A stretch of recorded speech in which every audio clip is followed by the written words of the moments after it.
At our wedding, my wife raised her glass and said, "This dance is for the man I've secretly loved for 10 years. When I stood up to accept the dance, my wife said, "Not you, you can dance with the guests." Then she walked past me and stopped in front of my brother. The room applauded, until I asked my father one question. Then my wife went pale, and my brother collapsed. The champagne flutes caught the light like 1,000 tiny prisms suspended in air, each one holding bubbles that rose and burst in silent celebration. I watched them, mesmerized, because it was easier than watching the faces around me, easier than acknowledging the weight of the moment, the finality of what was happening. My wedding day, the day I'd imagined since I was a boy, watching my parents dance in our living room to old vinyl records, their bodies moving in perfect synchrony, their eyes locked in that particular gaze that said, "You are my world." Now here I was, 32 years old, standing in the Plaza Terrace Ballroom with its vaulted ceilings and crystal chandeliers, surrounded by 300 people who had come to witness the union of Marcus Chen and Olivia Hartwell. The room smelled of lilies and expensive perfume, of catered salmon and wedding cake, of anticipation and champagne, and the particular electricity that comes from gathering this many people in formal wear, with open bars and high expectations. Olivia stood beside me in her dress. God, that dress. It had cost more than my first car. A cascade of ivory silk and French lace that made her look like something out of a Renaissance painting. Her dark hair was swept up in an intricate arrangement that had taken 3 hours and two stylists to achieve. Diamond earrings, my wedding gift to her, caught the light every time she moved her head. She was beautiful. She had always been beautiful. That had never been the question. The question, if I'm being honest, had always been something else entirely. Something I'd pushed down, ignored, rationalized away with the desperate logic of a man who'd invested too much to turn back. "Ladies and gentlemen," the DJ's voice boomed across the sound system, smooth and professional, the voice of someone who'd done this 1,000 times before. "The bride would like to say a few words." A microphone appeared in Olivia's hand. I don't remember who gave it to her. My memory of that moment is strange, hyper-real in some details, completely absent in others. I remember the exact shade of her lipstick, a color called Crimson Confession, that I'd seen on the bathroom counter during our getting ready period. I remember the way the silk of her dress whispered when she moved. But I don't remember the transition, the moment between standing beside her as her husband and watching her step forward into the space between our table and the dance floor. "Thank you all so much for being here," Olivia said, her voice amplified and confident. She'd always been good at public speaking. It was one of the things that had attracted me to her in the first place. That easy confidence, the way she could command a room without seeming to try though. "This day means everything to me. Everything." Applause rippled through the crowd. I smiled because that's what you do. You smile at your wedding. You smile when your bride is speaking. You smile even when there's a cold stone forming in your stomach, a sensation you can't quite name, but that feels suspiciously like dread. "I want to talk about love," Olivia continued, and now she was pacing slightly, the way she did when she was building to something, when she had a point to make and wanted everyone to understand its importance. "Real love, the kind that weathers storms and survives doubts. The kind that makes you wake up every morning knowing exactly who you're meant to be with." More applause. My mother was crying already. She'd been crying on and off all day, dabbing at her eyes with a handkerchief embroidered with little roses. My father stood beside her, tall and stern in his tuxedo, his face arranged in an expression of solemn approval. And next to him, standing with his own champagne flute raised, was my brother. Daniel Chen was 2 years younger than me, but had always seemed older somehow, more assured, more comfortable in his own skin. Where I was careful and methodical, he was spontaneous and charismatic. Where I agonized over decisions, he trusted his instincts. People gravitated to Daniel. They always had. At family gatherings, he was the one telling stories that made everyone laugh. At company events, we both worked at our father's real estate development firm. He was the one clients requested by name. He caught my eye now and raised his glass slightly higher, a small smile playing at his lips. I raised mine back. Brothers, best men, partners in the family business and in life, or so I'd always believed. This dance, Olivia said, and now her voice had changed, dropped into a lower register that was somehow both intimate and theatrical. This dance is for the man I've secretly loved for 10 years. The room erupted in appreciative murmurs. 10 years. We'd been together for 3, engaged for 1. So she was talking about loving me from afar, I thought, before we'd officially gotten together. A romantic notion, the kind of thing people love to hear at weddings. I stepped forward. Of course I stepped forward. I was her husband. We'd been practicing our first dance for weeks, a carefully choreographed waltz to Can't Help Falling in Love, the Elvis version, not the modern covers. Traditional, elegant, everything a first dance should be. But Olivia's hand came up, palm out, stopping me in my tracks. Not you, she said, and the microphone caught every syllable. Broadcast them to every corner of the room. You can dance with the guests. The words didn't make sense at first. I stood there, frozen, my brain trying to process what I'd heard against what logic dictated should be happening. This was our wedding, our first dance. There must be some misunderstanding, some joke I wasn't getting. Then Olivia walked past me. She walked past me, and the train of her dress brushed against my legs, and the scent of her perfume, Chanel No. 5, the same perfume she'd worn since college, wafted by, and I turned to watch her cross the space between us and my family's table. She stopped in front of Daniel. My brother set down his champagne flute. His face was flushed. From alcohol or emotion, I couldn't tell. Olivia extended her hand to him, and after a moment's hesitation that seemed to stretch into eternity, he took it. The opening notes of Can't Help Falling in Love began to play. They walked to the center of the dance floor together, her hand in his, and when they turned to face each other, when his hand settled on her waist and hers on his shoulder, the room exploded in applause. 300 people clapping, 300 people celebrating. 300 people who thought they were witnessing something beautiful and romantic and wonderfully unexpected. A bride honoring a special relationship, perhaps her new brother-in-law, perhaps acknowledging Daniel's role as best man in some creative way. But I knew.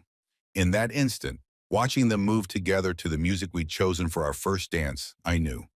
The way she looked at him, the way he looked at her, the perfect synchronization of their movements, as if they'd practiced this together, as if they knew each other's bodies in a way that came from more than casual acquaintance.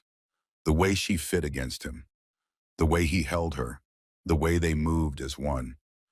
I stood there at the edge of the dance floor, alone in a room full of people, my hands hanging uselessly at my sides, my expensive tuxedo suddenly feeling like a costume, like something I'd put on to play a part in someone else's story. My mother was still crying, but now I wondered if those were entirely tears of joy. My father's expression had shifted from approval to something harder to read. Concern, maybe, or calculation.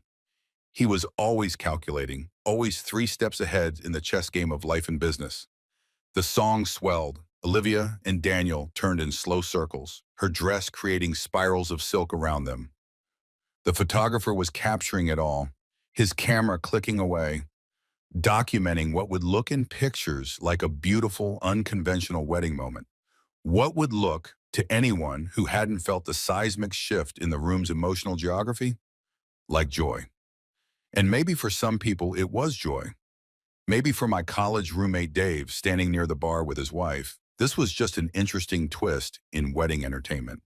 Maybe for Olivia's bridesmaids, women I'd met a handful of times, friends from her consulting firm, this was girl power boldness, a modern bride making modern choices. But for me, it was revelation.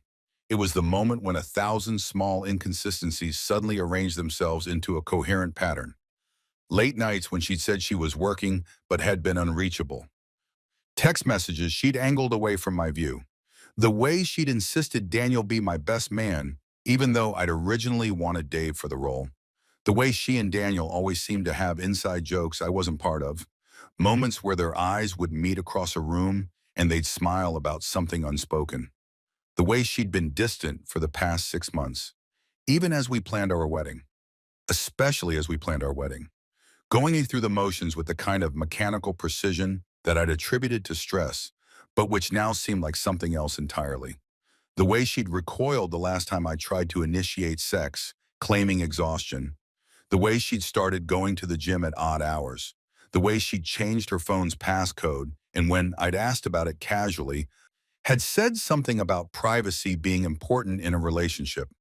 All of it, every piece, clicking into place with the inevitability of a locked tumbler finding its home position. The song was ending. Daniel dipped Olivia, a move we'd practiced for our dance, a move I'd done with her in our living room 24 times. And she threw her head back and laughed, genuine and uninhibited and more alive than I'd seen her in months. The room erupted in applause again, louder this time, people standing, someone whistling. A triumph. A moment everyone would remember. I found myself walking toward my father's table. I don't remember deciding to do it.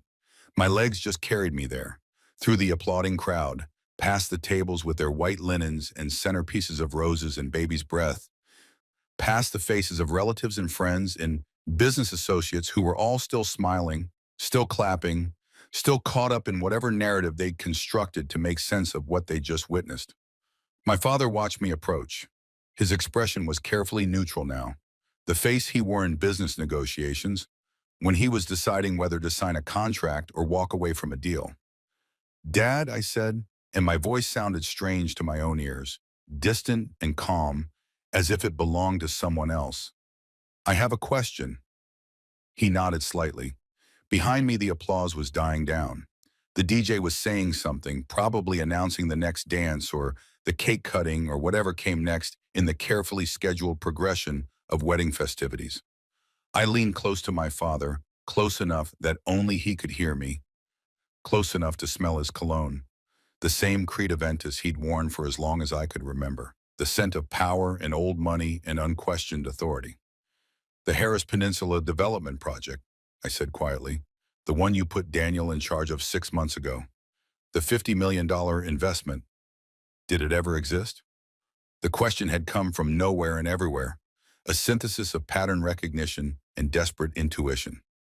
6 months ago, my father had announced Daniel would be leading a major new development project. Confidential, he'd said. High-level investors who valued privacy. Daniel had been traveling for it, or so he'd claimed. Meeting with architects, surveyors, financial backers. He'd been busy, unavailable, caught up in what our father had described as the biggest opportunity the Chen family business had seen in a decade. Except now, with the clarity that comes from having your reality completely inverted, I realized I'd never seen any paperwork, never been included in any meetings, never been consulted on any decisions, despite technically being Daniel's senior in the company, despite my role as director of acquisitions, meaning I should have at least been aware of a project that size. My father's face didn't change, but something happened behind his eyes. A calculation, a decision point. "Marcus," he said slowly. "Did it exist?" I repeated louder now. The room had gone quiet, the DJ had stopped talking, the music had stopped. 300 people were suddenly very interested in a conversation between a groom and his father. My father glanced past me at Daniel and Olivia, who had separated and were standing near the dance floor. When I turned to look, I saw that the color had drained from Olivia's face. Her crimson lips stood out in stark contrast to skin that had gone pale as wedding linen.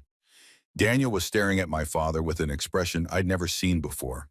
Fear and pleading and desperate calculation all mixed together. "Son," my father said, and his voice carried across the now silent ballroom, amplified by the kind of acoustics that made 300 people holding their breath sound like a void. "We should discuss this in private." "No," I said. The word came out stronger than I expected. "We should discuss it right here, right now, in front of everyone." My father's jaw tightened.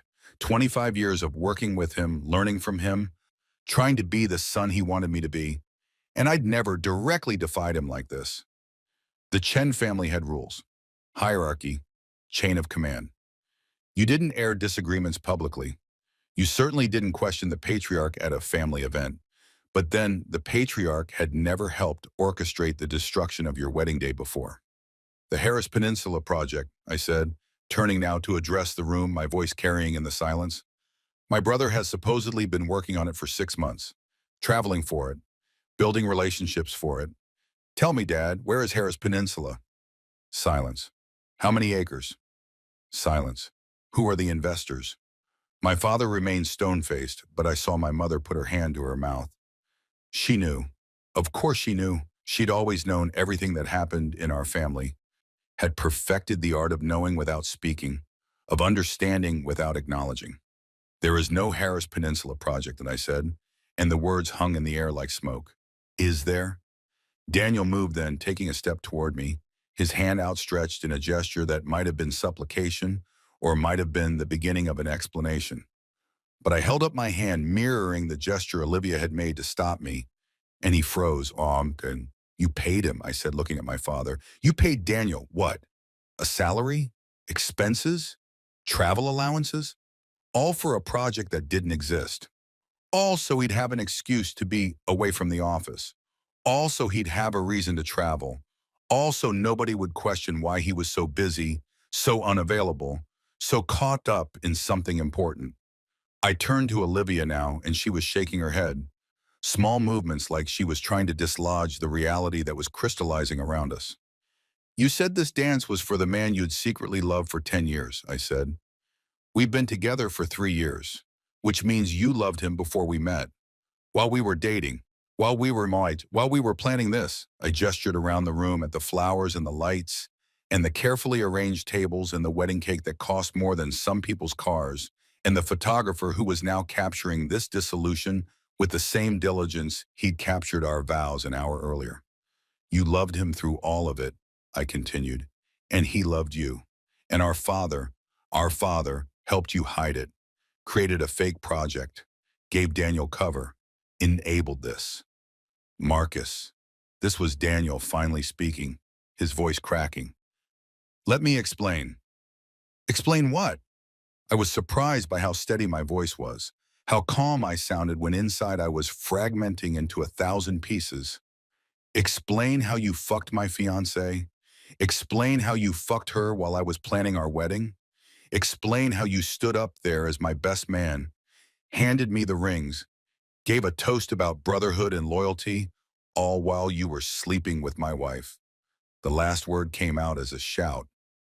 My wife, the woman who was legally, as of an hour ago, bound to me. The woman who had stood before these same 300 people and promised to forsake all others, to be faithful, to honor and cherish. The woman who was crying now, mascara running down her face. Her beautiful, carefully made-up face that had taken hours to perfect, and that was now a portrait of guilt and regret and something else, something that looked suspiciously like relief. I'm sorry, she whispered. But the room's acoustics picked it up and carried it, her apology broadcast to everyone. Marcus, I'm so sorry. I never meant... Never meant what? I demanded. Never meant to fall in love with my brother? Never meant to sleep with him? Never meant to marry me while you were in love with someone else? Which part didn't you mean, Olivia? Because from where I'm standing, it looks like you meant all of it. Every calculated, deliberate, cruel moment of it. My brother collapsed then, not metaphorically, literally collapsed, his knees buckling, his body folding onto itself as he sank to the floor beside the dance floor where he'd just held my wife in his arms. His face was in his hands, his shoulders shaking. I love her, he said, the words muffled but audible. I love her, Marcus. I've loved her since the day you brought her home, since that first dinner. I've loved her, and I tried not to. I swear I tried, but I couldn't. I couldn't stop. The confession should have hurt more, should have felt like a knife, like being shot, like all the dramatic metaphors people use for emotional devastation. But instead, it just felt like confirmation, like the final piece of the pattern clicking into place. When? I asked, and my voice was quiet again now, almost conversational. When did it start? Olivia and Daniel looked at each other, a glance that held entire conversations. God, how many of those glances had I missed? How many silent communications had happened right in front of me while I'd been oblivious, trusting, naive? 2 years ago, Olivia said finally. It started 2 years ago. 2 years. 2 years of deception. 2 years of her kissing me goodnight and then texting him. 2 years of family dinners where they'd sat across from each other and played their parts. 2 years of holidays and birthdays and business meetings where they'd maintain the fiction. 2 years during which I'd proposed, during which she'd said yes, during which we'd looked at venues and tasted cakes and debated invitation fonts and argued about the guest list and done all the things couples do when they're planning their lives together. 2 years during which she'd been building a different life entirely. The question I asked Dad, I said, looking at my father again, when did you find out? He didn't answer immediately, and in that hesitation, I knew.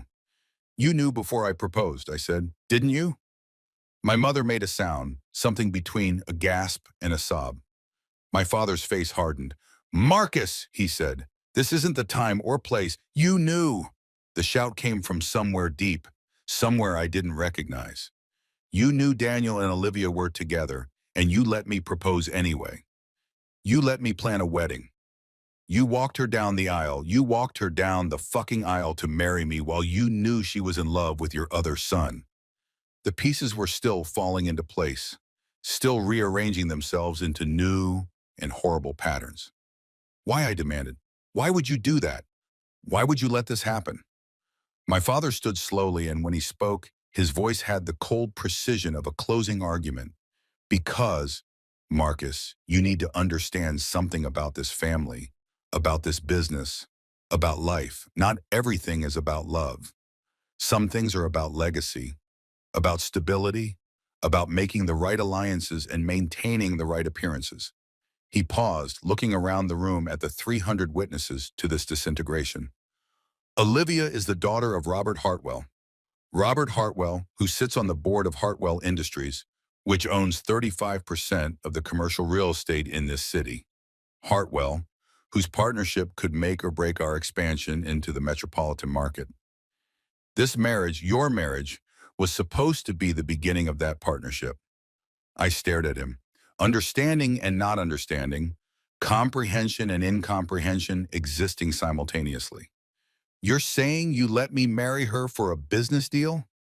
I'm saying marriage is always a business deal, whether people want to admit it or not. And this particular marriage came with advantages that benefited all of us, including you. Including me? I almost laughed. How exactly does marrying a woman who's in love with my brother benefit me? You get a beautiful, accomplished wife from a good family. You get business connections that will serve you for life. You get the social status that comes with being Olivia Hartwell's husband. What you do with your heart is your business. What you do with your assets is family business. The cynicism was breathtaking. The casual cruelty of it. The assumption that this was how the world worked. How it had always worked. How it should work. And what about Daniel? I asked. What does he get in this arrangement? My father's expression softened slightly when he looked at my brother, still on the floor, still crying. Daniel was going to be compensated, he said quietly. Generously, he was going to get the Harris Peninsula project. A real one, not the fiction I created. He was going to get his chance to prove himself, to build something of his own. And in time, once you and Olivia had been married long enough to satisfy the social conventions, once the Hartwell partnership was secure, we would have found a way for them to be together. A way for them to be together, I repeated. You mean divorce. You mean after you'd used me to secure your business deal, after I'd served my purpose. Then I'd get quietly divorced, and you'd move Olivia from one brother to another like she was a chess piece, Wilbert. It would have been handled discreetly, my father said, as if that made it better. Everyone would have maintained dignity. You would have been taken care of financially. It was a solution that worked for everyone. Everyone except me. You were going to be fine, Marcus. You are always fine. You're steady, reliable. You don't rock boats or make scenes or demand more than your share. You would have accepted it eventually and moved on. The assessment stung because it was partially true. I was those things, had always been those things, the good son, the responsible one, the one who did what was expected and didn't ask too many questions and colored inside the lines. But standing there, in my wedding tuxedo, in front of 300 people who had just watched my world implode, something changed. I want her signature, I said. What? Olivia looked up, confused. On the prenuptial agreement, I said, the one your father's lawyers drew up. The one that says if either party commits adultery within the first year of marriage, they forfeit all claims to marital assets and pay damages of $1 million to the offended party. I'd forgotten about that clause until this moment, had barely paid attention to it during the negotiations, honestly, because I'd never imagined it would be relevant. But I remembered now with perfect clarity that specific paragraph. I remembered because Olivia's father had insisted on it, had wanted protection for his daughter, and in the spirit of fairness, the clause had been made bilateral. Olivia's face went from pale to gray. Marcus, you can't what? Enforce the contract you signed? The legally binding document that you agreed to 3 months ago? I turned to my father. And you. You said this marriage came with benefits for all of us. Let me tell you about the benefits I'm walking away with. I get proof of adultery. Thank you for providing that in front of 300 witnesses. I get the $1 million damages. I get to keep my inheritance intact, since the adultery clause protects my separate property, and I get to never see either of you again. Son, my father started. Don't call me that, I said. You've made it very clear today that I'm not your son. I'm a tool, an asset to be deployed, a means to an end. Well, congratulations, Dad. You deployed me. And now I'm done being deployed. I looked around the room one more time, 300 faces staring back at me. Some shocked, some sympathetic, some clearly uncomfortable, wanting to be anywhere but here. My college roommate Dave looked stricken. My cousin Jennifer was crying.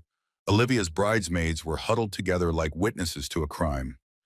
Thank you all for coming, I said, my voice carrying across the silence. I apologize for the disruption to your evening. Please enjoy the food in the open bar. It's all been paid for. Might as well not let it go to waste.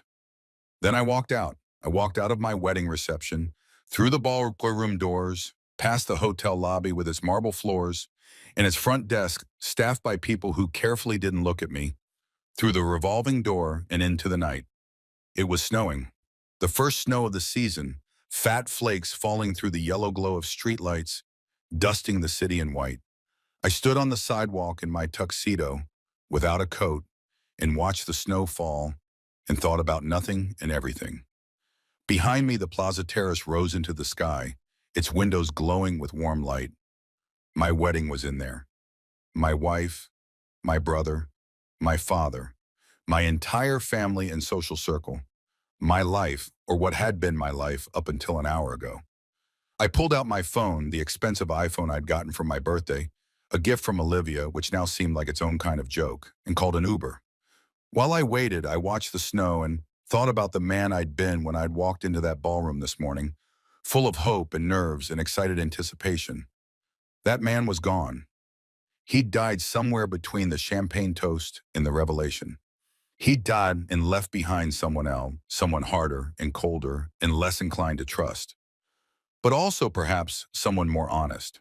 The Uber arrived, a Toyota Camry driven by a man named Hassan, who took one look at me and wisely decided not to ask any questions.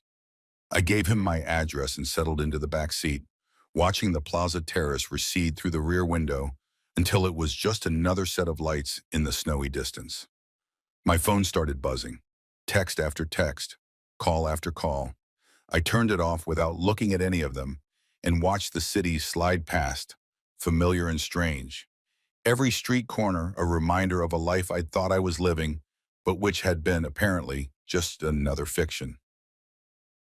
When Hassan dropped me off at my building, the luxury apartment I'd signed a lease for 3 months ago, the place Olivia and I were supposed to return to tonight as husband and wife, I tipped him $100 and took the elevator up to the 15th floor. The apartment was exactly as we'd left it that morning. Olivia's makeup scattered across the bathroom counter. My running shoes by the door. The coffee maker I'd forgotten to turn off, now cooking the remaining liquid into acidic sludge. Evidence of the couple we'd been. The life we'd supposedly shared. I walked through the rooms like a stranger, seeing everything with new eyes. The pictures on the walls, us at the beach, us at Daniel's birthday party, us at a company gala. In every photo, I was smiling. Genuine, open, happy smiles.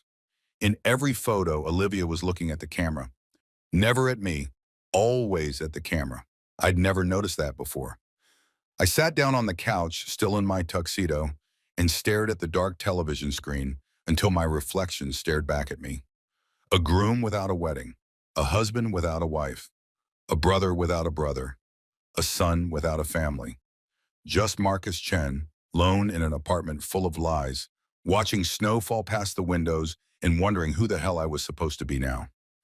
I woke up on the couch, still in my tuxedo, to harsh sunlight and a headache that felt like my skull was being compressed in a vice. For a blessed moment, I didn't remember. Then I moved, felt the stiff fabric of my rented formal wear, and it all came crashing back. The dance, the revelation, the collapse. My phone sat on the coffee table where I'd left it, powered off. A small black rectangle of avoidance. I stared at it for a long time before finally turning it on. The notifications came in waves. 53 text messages, 27 missed calls, 15 voicemails, multiple emails, several DMs on Instagram and LinkedIn, which seemed particularly perverse. Who reaches out via professional networking after witnessing your wedding disaster? I didn't read any of them immediately. Instead, I made coffee, standing in my kitchen in wrinkled formal wear, while the machine hissed and gurgled and produced something that vaguely resembled consciousness in liquid form. Only then did I start going through messages. Dave, 11:47 p.m. Dude, call me. I don't even know what to say, but call me. Dave, 12:15 a.m. Seriously, man, where did you go? Are you okay? Dave, 1:33 a.m. I'm assuming you don't want to talk, but I'm here whenever you're ready. This is fucked up. I'm so sorry. Mom, 11:52 p.m. Marcus, please come home. We need to talk about this as a family. Mom, 12:04 a.m. Your father is very upset. Please respond so we know you're safe. Mom, 1:15 a.m. I know you're hurting, but running away doesn't solve anything. Please call me. I deleted those without responding. Olivia, 11:43 p.m. Marcus, where did you go? Olivia, 11:45 p.m. Please let me explain, Olivia, 11:50 p.m. I know you're angry and you have every right to be, but please just talk to me, Olivia, 12:22 a.m. I'm coming to the apartment. Olivia, 12:45 a.m. Why did you change the locks? That last one gave me a grim satisfaction. I hadn't changed the locks, not personally, but I'd called a 24-hour locksmith from the Uber, paid triple the normal rate for immediate service, and had him meet me at the building. By 11:30 p.m., Olivia's keys no longer worked. The locksmith had been a guy named Rick who'd seen enough late-night domestic situations to know not to ask questions. He'd changed the locks, provided me with new keys, and left with a generous tip and the wisdom to forget he'd ever been there. Olivia, 1:07 a.m. This is childish. We're married. You can't just lock me out. Olivia, 1:34 a.m. My lawyer says this is illegal. Olivia, 2:15 a.m. Fine. I'm staying at a hotel, but we need to talk tomorrow. There were more, but I stopped reading. Instead, I opened a new message to someone I hadn't spoken to in years. Marcus, Rebecca, this is Marcus Chen. I know it's been a long time and this is out of the blue, but I need a lawyer. Are you still practicing family law? Rebecca Huang had been in my study group at Columbia. She'd gone on to specialize in divorce and family law, building a reputation as one of the most ruthless litigators in the city. We'd stayed in touch sporadically, the way college friends do, birthday wishes on Facebook, the occasional comment on a career update. Now I needed her particular brand of ruthlessness. My phone rang almost immediately. Rebecca, calling from what was probably her personal cell at 9 a.m. on a Sunday. Marcus, she said without preamble, I saw the wedding yesterday. Everyone saw the wedding. It's all over social media. Are you okay? No, I said honestly, but I will be. Can you help me? I can help you destroy her in court, Rebecca said. When do you want to meet? Today, now, as soon as possible. My office in an hour. She hung up. I drank my coffee, showered, put on jeans and a sweater, clothes that felt radically casual after 12 hours in formal wear, and caught another Uber to Rebecca's office building in Midtown. The law firm of Huang and Associates occupied the 23rd floor of a glass and steel tower. Even on a Sunday, the reception area hummed with quiet activity. Associates working weekends, support staff maintaining the machinery of litigation. Rebecca met me in her office, a corner space with windows overlooking the city and walls lined with law books that probably mostly served as impressive decoration in the age of digital research. She looked exactly as I remembered, sharp, professional, with an air of contained intensity that suggested she was always thinking 3 moves ahead. "Show me the prenup," she said, gesturing to a chair. I pulled up the PDF on my phone, thank God I'd been paranoid enough to keep digital copies of everything, and handed it over. Rebecca read in silence, her expression neutral but her eyes moving rapidly across the screen. "The adultery clause is airtight," she said finally, "and you have witnesses, 300 of them. Is that enough? The dance itself doesn't prove they slept together." Rebecca smiled, and it wasn't a nice smile. It was the smile of a predator who just spotted wounded prey. "Marcus, your wife announced her love for your brother at your wedding, then danced with him to your first dance song, in front of 300 people. And when confronted, neither of them denied the affair. In fact, your brother explicitly admitted to loving her. That's not just proof, that's a gift-wrapped confession with a bow on top." She set down my phone and leaned back in her chair. "Here's what's going to happen. I'm going to file for annulment first, on grounds of fraud. She married you under false pretenses while engaged in an ongoing affair with your brother. That's textbook fraud. If the annulment doesn't go through, and it might not, judges can be unpredictable, we'll proceed with divorce on grounds of adultery. Either way, the prenup's adultery clause triggers. She owes you $1 million. Can she pay that? I'll find out. I'll need you to sign some documents authorizing me to investigate her finances. But from what I know of the Hartwell family, she can pay. The question is whether she will or whether she'll try to fight it." "She'll fight," I said with certainty. "Her father will make her fight. The Hartwells don't lose gracefully." "Good," Rebecca said. "I prefer it when they fight. Makes the victory sweeter." She pulled out a legal pad and began making notes. "I need you to write down everything you remember from last night. Every word, every gesture, every admission. I need a timeline of your relationship with Olivia, including any suspicious behavior, any times she was unreachable, any evidence of the affair you might have missed in the moment. I need your brother's role in your life, business relationships, family dynamics, anything that shows premeditation." Premeditation. "The affair has been going on for 2 years. They maintained it through your engagement and wedding planning. Your father knew and actively facilitated it with a fake business project. That's not a crime of passion, Marcus. That's conspiracy. And conspiracy shows consciousness of guilt, which strengthens our case." I spent the next 3 hours writing. Rebecca left me alone in her office with coffee and legal pads, and I documented everything. The timeline, the inconsistencies I'd ignored, the text messages Olivia had hidden, the way Daniel had always volunteered to run errands with her to help her with wedding planning, to be involved in ways that had seemed supportive at the time, but which now revealed themselves as opportunities. I wrote about the Harris Peninsula Project, about my father's calculated deception, about the moment I'd realized that my entire family had participated in a conspiracy designed to use me as a pawn in a business arrangement. When I finished, my hand was cramping, and I'd filled 15 pages with single-spaced writing. Rebecca read through it methodically, occasionally making notes or asking clarifying questions. "This is better than I hoped," she said finally. "Your father's involvement is particularly damning. It shows a pattern of fraud extending beyond just the affair. It shows the marriage itself was a sham from the beginning. What do I do now?" "Now you go home. You don't contact Olivia, Daniel, or your parents. You don't respond to their messages. You don't engage. Every interaction is an opportunity for them to manipulate you or create a record that helps their case. From this point forward, all communication goes through me." She handed me her card. "I'm filing the paperwork tomorrow morning. Olivia will be served by the end of the day. Things are going to get ugly very quickly. The Hartwells will bring in their lawyers, who will be expensive and aggressive. Your father will probably try to pressure you to drop this. Your mother will appeal to your sense of family. Your brother will beg for forgiveness. You need to be ready for all of that. I'm ready, I said, and was surprised to find I meant it. Rebecca studied me for a moment, and her expression softened slightly. Marcus, I have to ask, are you doing this for the money or for revenge? Does it matter? Legally? No. Personally? Yes. Because if this is about revenge, you need to understand that revenge is expensive.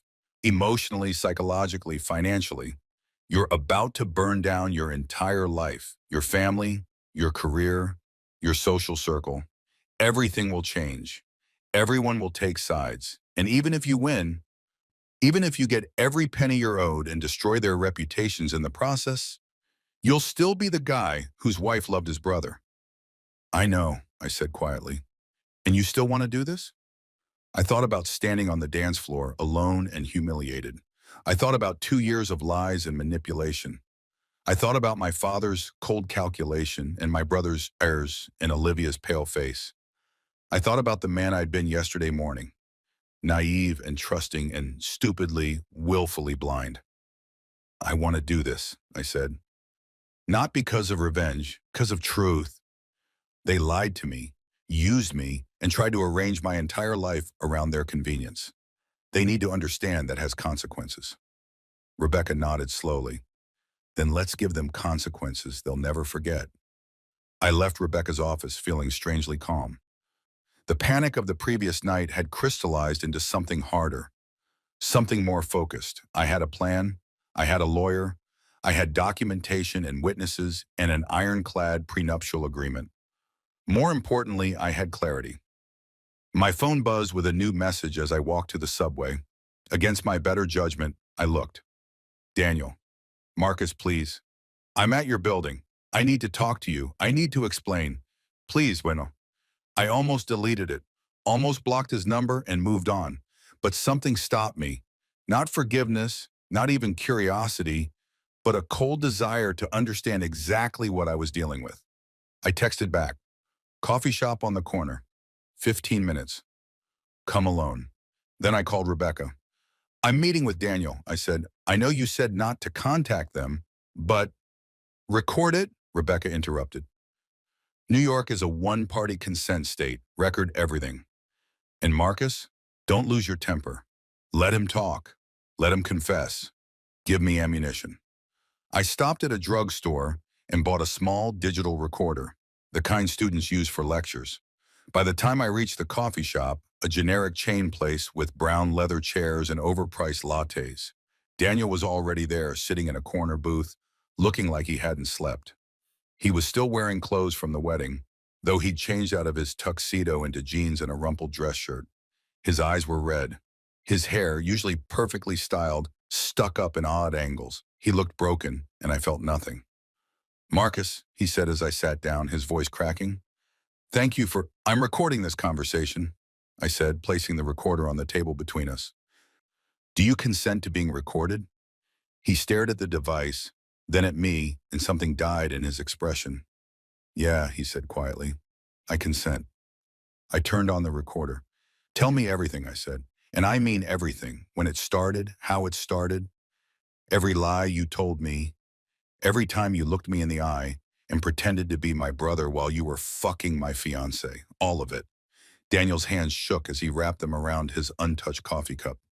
It started at your 6-month anniversary dinner, he began. You'd invited me to celebrate. You were so happy showing her off, talking about your future together. And I was happy for you, Marcus. I swear I was. But then you got called away by work, remember? That emergency with the Riverside property? And it was just me and Olivia at the table. I remembered. A pipe had burst in one of our buildings. I'd spent 2 hours on the phone with contractors and insurance adjusters while Daniel entertained Olivia. We started talking, Daniel continued, really talking, not just polite small talk, about art and philosophy and all these things I never got to discuss with anyone. Dad always wanted us to talk business. Mom always wanted us to talk family. But Olivia talked about ideas, about dreams, about who we were when nobody was watching. So you bonded over philosophy, I said flatly. Then what? Then nothing. Not for months. I tried to stay away. I did, Marcus. I really tried, but you kept bringing us together. Family dinners, company events. You wanted your girlfriend and your brother to be close. You wanted us to be friends. The irony was bitter. I had wanted that, had actively encouraged it. When did it turn physical? Daniel flinched at the question. Your first anniversary. You had that weekend business trip to Chicago. You asked me to check on Olivia, make sure she wasn't lonely. So I went over. We were going to watch a movie, just hang out. But we had wine and we started talking and spare me the romance novel version, I interrupted. You fucked her. In our apartment. In our bed? The couch, he whispered. It was the couch. The couch I'd woken up on this morning. The couch I'd slept on hundreds of times. The couch I'd bought with Olivia, picked out together at some furniture store on a Saturday afternoon, debating between leather and fabric like it was the most important decision in the world. And after that? After that, it became regular. Whenever you traveled, whenever you worked late, we were careful. We never met in public, never texted anything explicit. We used burner phones and encrypted apps. You planned it, I said. You didn't stumble into an affair. You constructed an entire infrastructure to hide it. I know how it sounds. Do you? Do you know how it sounds to hear that my brother and my fiancé were running a covert operation to betray me? That you had burner phones and encryption like you were spies instead of family? Daniel's face crumpled. I'm sorry, he sobbed.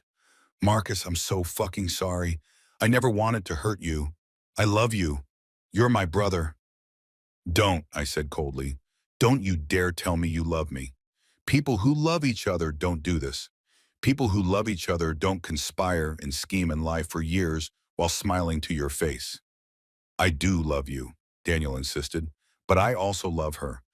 And I know that doesn't make sense. I know it's fucked up. But it's true, I love you both, and I've been torn apart for 2 years trying to figure out how to make this right. Here's how you make it right, I said. You tell me about Dad, about the Harris Peninsula project, about how he found out and what he offered you to keep quiet. Daniel went very still.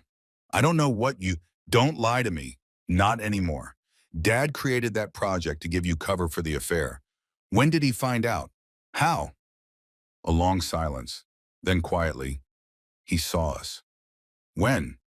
About 6 months after it started. We'd met at a hotel. We thought we were being careful, but Dad was there for a business dinner. He saw us in the lobby. There was no explaining it away. What did he do? He took us to his office the next day, both of us. Told us we were idiots and reckless and going to destroy the family. But then, Daniel paused and something like bitterness crossed his face. Then he said he could make it work. Said you and Olivia were already engaged by then. Said if we could just hold out until after the wedding, until the Hartwell partnership was secured, he'd help us. He'd give me a real project, something that would set me up independently. He'd help facilitate a quiet divorce for you and Olivia once enough time had passed. He said everyone would win. Everyone except me. He said you'd be fine. Said you'd understand eventually. Said you were pragmatic and reasonable, and you'd see the business advantages of having Hartwell as an ally even if the marriage didn't work out. And you believed him? You thought I'd just accept being cuckolded for business purposes? I didn't know what to believe, Daniel said miserably. I wanted to believe him because it meant I could have Olivia. And I know that makes me selfish and terrible, but I wanted it her, Marcus. I wanted her so much I was willing to let you marry her first. That's how far gone I was. The confession hung in the air between us. I studied my brother, this man I'd grown up with, played basketball with, worked alongside, trusted implicitly, and saw a stranger. Someone capable of rationalizing anything if it got him what he wanted. The toast, I said, at the wedding, that was your idea or hers? Hers. I told her not to do it, told her we should wait, play it safe, follow Dad's plan, but she said she was tired of waiting. Said she couldn't marry you without everyone knowing the truth. She wanted it out in the open. So she decided to humiliate me in front of 300 people instead of just calling off the wedding. She didn't think of it as humiliation. She thought, Daniel stopped, seeming to realize how that sounded. She thought what? She thought you'd understand, that you'd appreciate her honesty, that you'd rather know the truth than live a lie. I almost laughed. The delusion was spectacular. Tell me about yesterday morning, and I said, before the wedding. Did you talk to her? Daniel nodded. She was scared, said she didn't know if she could go through with it. I told her we'd made it this far, we should stick to the plan. But she said she couldn't look at you and lie anymore. Couldn't say vows she didn't mean. But she did, I pointed out. She said the vows. She signed the marriage license. She did all of it, right up until the moment she decided to drop her truth bomb at the reception. She was conflicted. She was manipulative, I corrected. She wanted her grand moment. She wanted to make a statement. And she didn't care that doing it that way would destroy me, my reputation, my relationship with our family. She cared about her drama, her narrative, her feelings. I leaned forward, looking my brother in the eyes. Here's what's going to happen, Daniel. I'm divorcing Olivia. The prenup has an adultery clause that triggers $1 million payment to me. I have 300 witnesses to her confession, plus whatever evidence my lawyer digs up. She's going to lose, and she's going to pay. Daniel's face went pale. Marcus, she doesn't have that kind of money. Then she should have thought of that before she committed adultery. Her problem, not mine. Her father will destroy you. You know what Hartwell is capable of.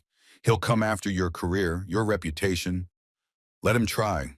I'm done being afraid of powerful men and their threats. I'm done being the good son who goes along to get along. I'm done being your convenient patsy.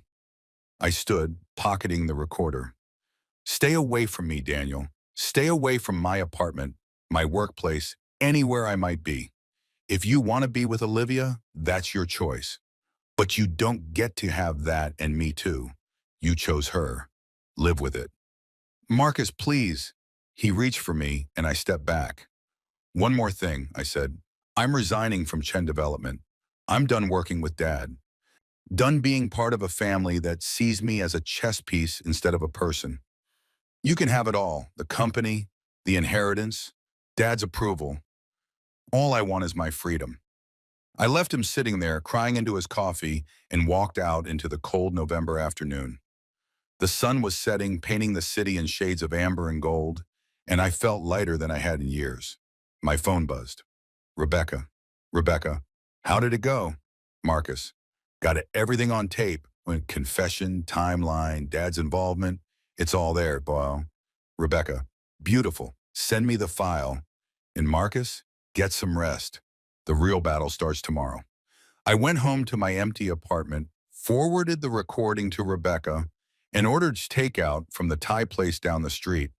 While I waited for the food, I changed the background on my phone, removed the photo of me and Olivia, replaced it with a picture of mountains I'd taken on a hiking trip before I'd ever met her. Then I blocked everyone. Olivia, Daniel, my parents, everyone except Dave, Rebecca, and a handful of friends I knew had my back. My phone immediately became quieter. No more messages lighting up the screen, no more guilt trips or apologies or attempts at manipulation. Just silence. And in that silence, I ate my pad thai and drank my beer and watched the sunset fade into night, thinking about the man I'd been and the man I was becoming. Tomorrow, the war would begin in earnest. Tomorrow, lawyers would file papers and make threats and start the machinery of litigation. But tonight, I was just Marcus Chen, alone in an apartment that was finally, genuinely mine, watching the city lights twinkle on like stars. And for the first time since Olivia had walked past me to dance with my brother, I felt something approaching peace. Monday morning came with unseasonable warmth, as if the universe was mocking the frozen wasteland of my personal life. I woke early, put on my most expensive suit, the charcoal Tom Ford I usually reserve for major client meetings, and arrived at the Chen Development offices at 7:30 a.m., a full hour before anyone else. The building was a monument to my family's success, 35 stories of glass and steel in the financial district, with our company occupying the top 5 floors. I'd been coming here since I was a kid, had my first office here at 22, had believed I'd spend my career here building something meaningful. That belief had died along with everything else. I went straight to my office. A corner space on the 34th floor with views of the harbor and walls covered with architectural renderings of properties I'd helped acquire. My desk held 3 years of work, deal files, financial models, market analyses, 3 years of building my father's empire. I packed it all into boxes. Every personal item, every photo, every commendation and award. When I was done, my office looked like it belonged to a ghost, empty and impersonal and waiting for the next occupant. My assistant, Jennifer, arrived at 8:30 and stopped in her tracks when she saw the boxes. Mr. Chen, she was a recent college grad, sharp and ambitious, with dreams of becoming a real estate developer herself. What's happening? I'm resigning, I said simply. Effective immediately.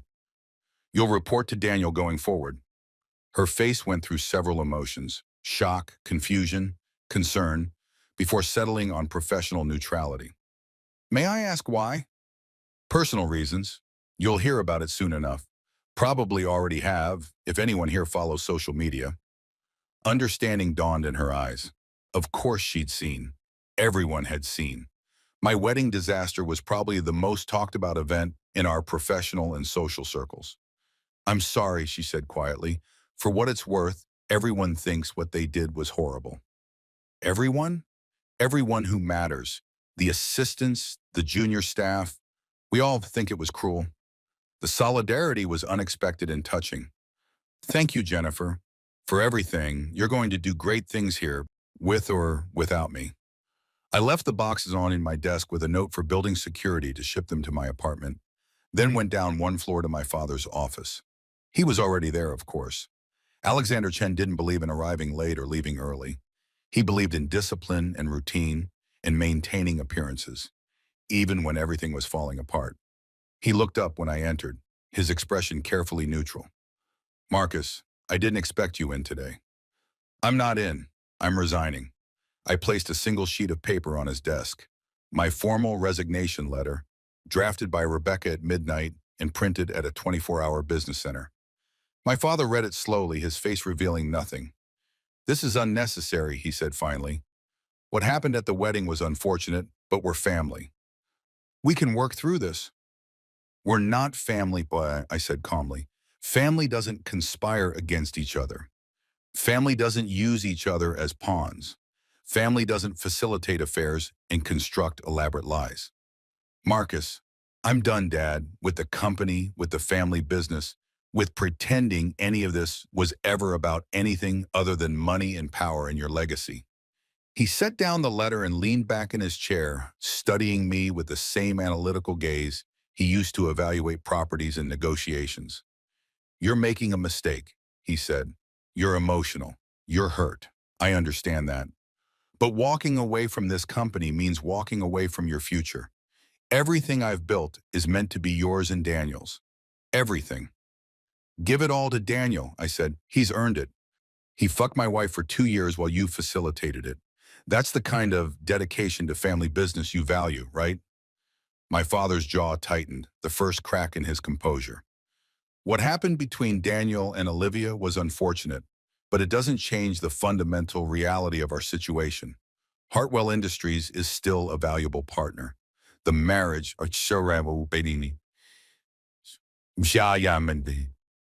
your marriage still has potential to be salvaged if we handle this correctly. I stared at him, genuinely amazed. You still think this can be salvaged? You think I'm going to stay married to a woman who publicly declared her love for my brother? I think you're smart enough to separate emotion from business. Olivia's father is willing to overlook this incident if I overlook being cheated on and humiliated, if I play the docile husband while my wife fucks my brother, that's your idea of salvaging the situation? I'm saying that divorce is expensive and messy and damages everyone involved. An annulment would be cleaner, but it raises questions about the marriage's validity from the start, which impacts the Hartwell partnership. The best option is to maintain the marriage publicly while making private arrangements that work for everyone. Private arrangements, I repeated, like Daniel getting Olivia as a mistress while I play her husband for business purposes? That's your solution? It's a pragmatic solution. People have maintained stranger arrangements for less compelling reasons. I shook my head slowly. You're insane. You're genuinely insane if you think I'd agree to that. Marcus, be reasonable. I am being reasonable. I'm reasonably divorcing my cheating wife, reasonably enforcing the prenuptial agreement that requires her to pay me $1 million for her adultery, and reasonably resigning from a company run by a man who values partnerships over his own son's dignity. I moved toward the door, then stopped. Oh, and Dad, you might want to call your lawyer, because when my divorce proceedings start making the rounds, people are going to have questions about the Harris Peninsula project, about how you created a fake business venture to cover up your son's affairs. That's fraud, by the way, corporate fraud, Armishabiyu, the kind that gets investigated by the SE and state attorneys general. His face went pale. You wouldn't. Watch me. I left his office and took the elevator down to the lobby, nodding to security guards I'd known for years. Walking past the marble reception desk with the Chen Development logo etched in gold, and out into the November morning that suddenly felt full of possibility instead of dread. My phone rang. Rebecca. Olivia's been served, she said without preamble. Her lawyers called me 30 seconds ago. They want to negotiate. Already? The prenup is ironclad and they know it. They're trying to get ahead of this before it goes public. I told them we'd consider settlement discussions, but only on our terms. What are our terms? Complete transparency, full disclosure of assets, admission of adultery, and the $1 million, obviously. Plus you keep the apartment and any jointly held property. She walks away with nothing except the clothes on her back. Will she agree? Not without a fight. Her lawyer is Marcus Dennison at Hartwell and Associates. Yes, her father's firm, which is a conflict of interest I plan to exploit. He's already making noises about the prenup being unconscionable and signed under duress. It wasn't under duress. We negotiated it for weeks. I know that, you know that, but they're going to argue it anyway, claim your father pressured her, claim she didn't understand the terms. Standard defense when you're cornered. What do? We document everything. I need financial records, emails, text messages, anything that shows your separate and joint assets. I need proof the prenup was negotiated fairly. And I need you to stay calm and not do anything stupid, like confronting Olivia or her father. Too late on the last one, I admitted. I met with Daniel yesterday, but I recorded it. Tell me you got something useful? Full confession, timeline, details, Dad's involvement, everything. Rebecca made a satisfied sound. Send it to me immediately. This is better than Christmas. I forwarded the recording from a coffee shop 2 blocks from my former office, then sat there nursing a latte and watching people rush past on their way to jobs and lives and dramas of their own. My phone buzzed with a text from an unknown number. Unknown. This is Robert Hartwell. We need to talk. My office, 2 p.m. today. I showed it to Rebecca via screenshot. Marcus, should I go? Rebecca, normally I'd say no, but I want to know what he's thinking. Go, but record everything. And don't agree to anything without calling me first. At 2 p.m. exactly, I walked into the offices of Hartwell Industries on Park Avenue. The reception area was all marble and mahogany, old money aesthetics designed to intimidate and impress. Robert Hartwell's assistant, a severe woman in her 50s, escorted me directly to his office without pleasantries. Robert Hartwell was in his late 60s, silver-haired and sharp-eyed, with the bearing of someone who'd spent his life making decisions that affected thousands of people and losing no sleep over it. His office was a museum of success, photographs with presidents and mayors, framed awards, a wall devoted to architectural renderings of his developments. Marcus, he said, standing to shake my hand. His grip was firm, calculated to be exactly hard enough to show strength without crossing into aggression. Thank you for coming. Mr. Hartwell. I sat in the chair he indicated, a leather affair that was deliberately lower than his own, a power play older than time. I suppose you know why I asked you here. I assume it's about my divorce from your daughter. Among other things, he settled into his chair, steepling his fingers. Let me be direct, Marcus. This situation is unfortunate for everyone involved. Olivia made an error in judgment. Your brother made an error in judgment. But these errors don't need to destroy everyone's futures. Your definition of error in judgment is interesting, I said. Most people would call it prolonged affair or systematic betrayal. Semantics, he dismissed. The point is, what's done is done. Now we need to determine how to minimize damage and move forward. I am moving forward with a divorce. A divorce that will cost my daughter $1 million, according to a prenuptial agreement I consider legally dubious. Your lawyers drafted it. Under pressure from your father.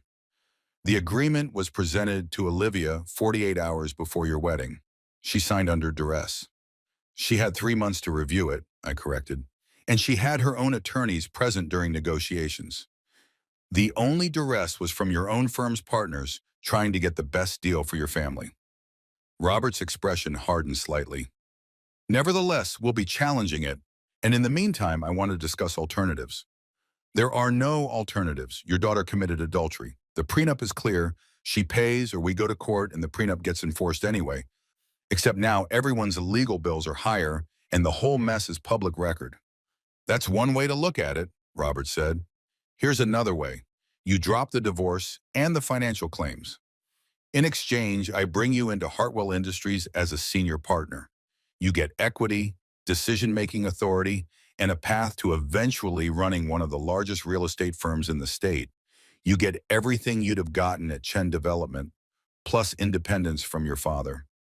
I stared at him. You're offering me a job? I'm offering you an empire. Marcus, you're talented. Everyone knows it.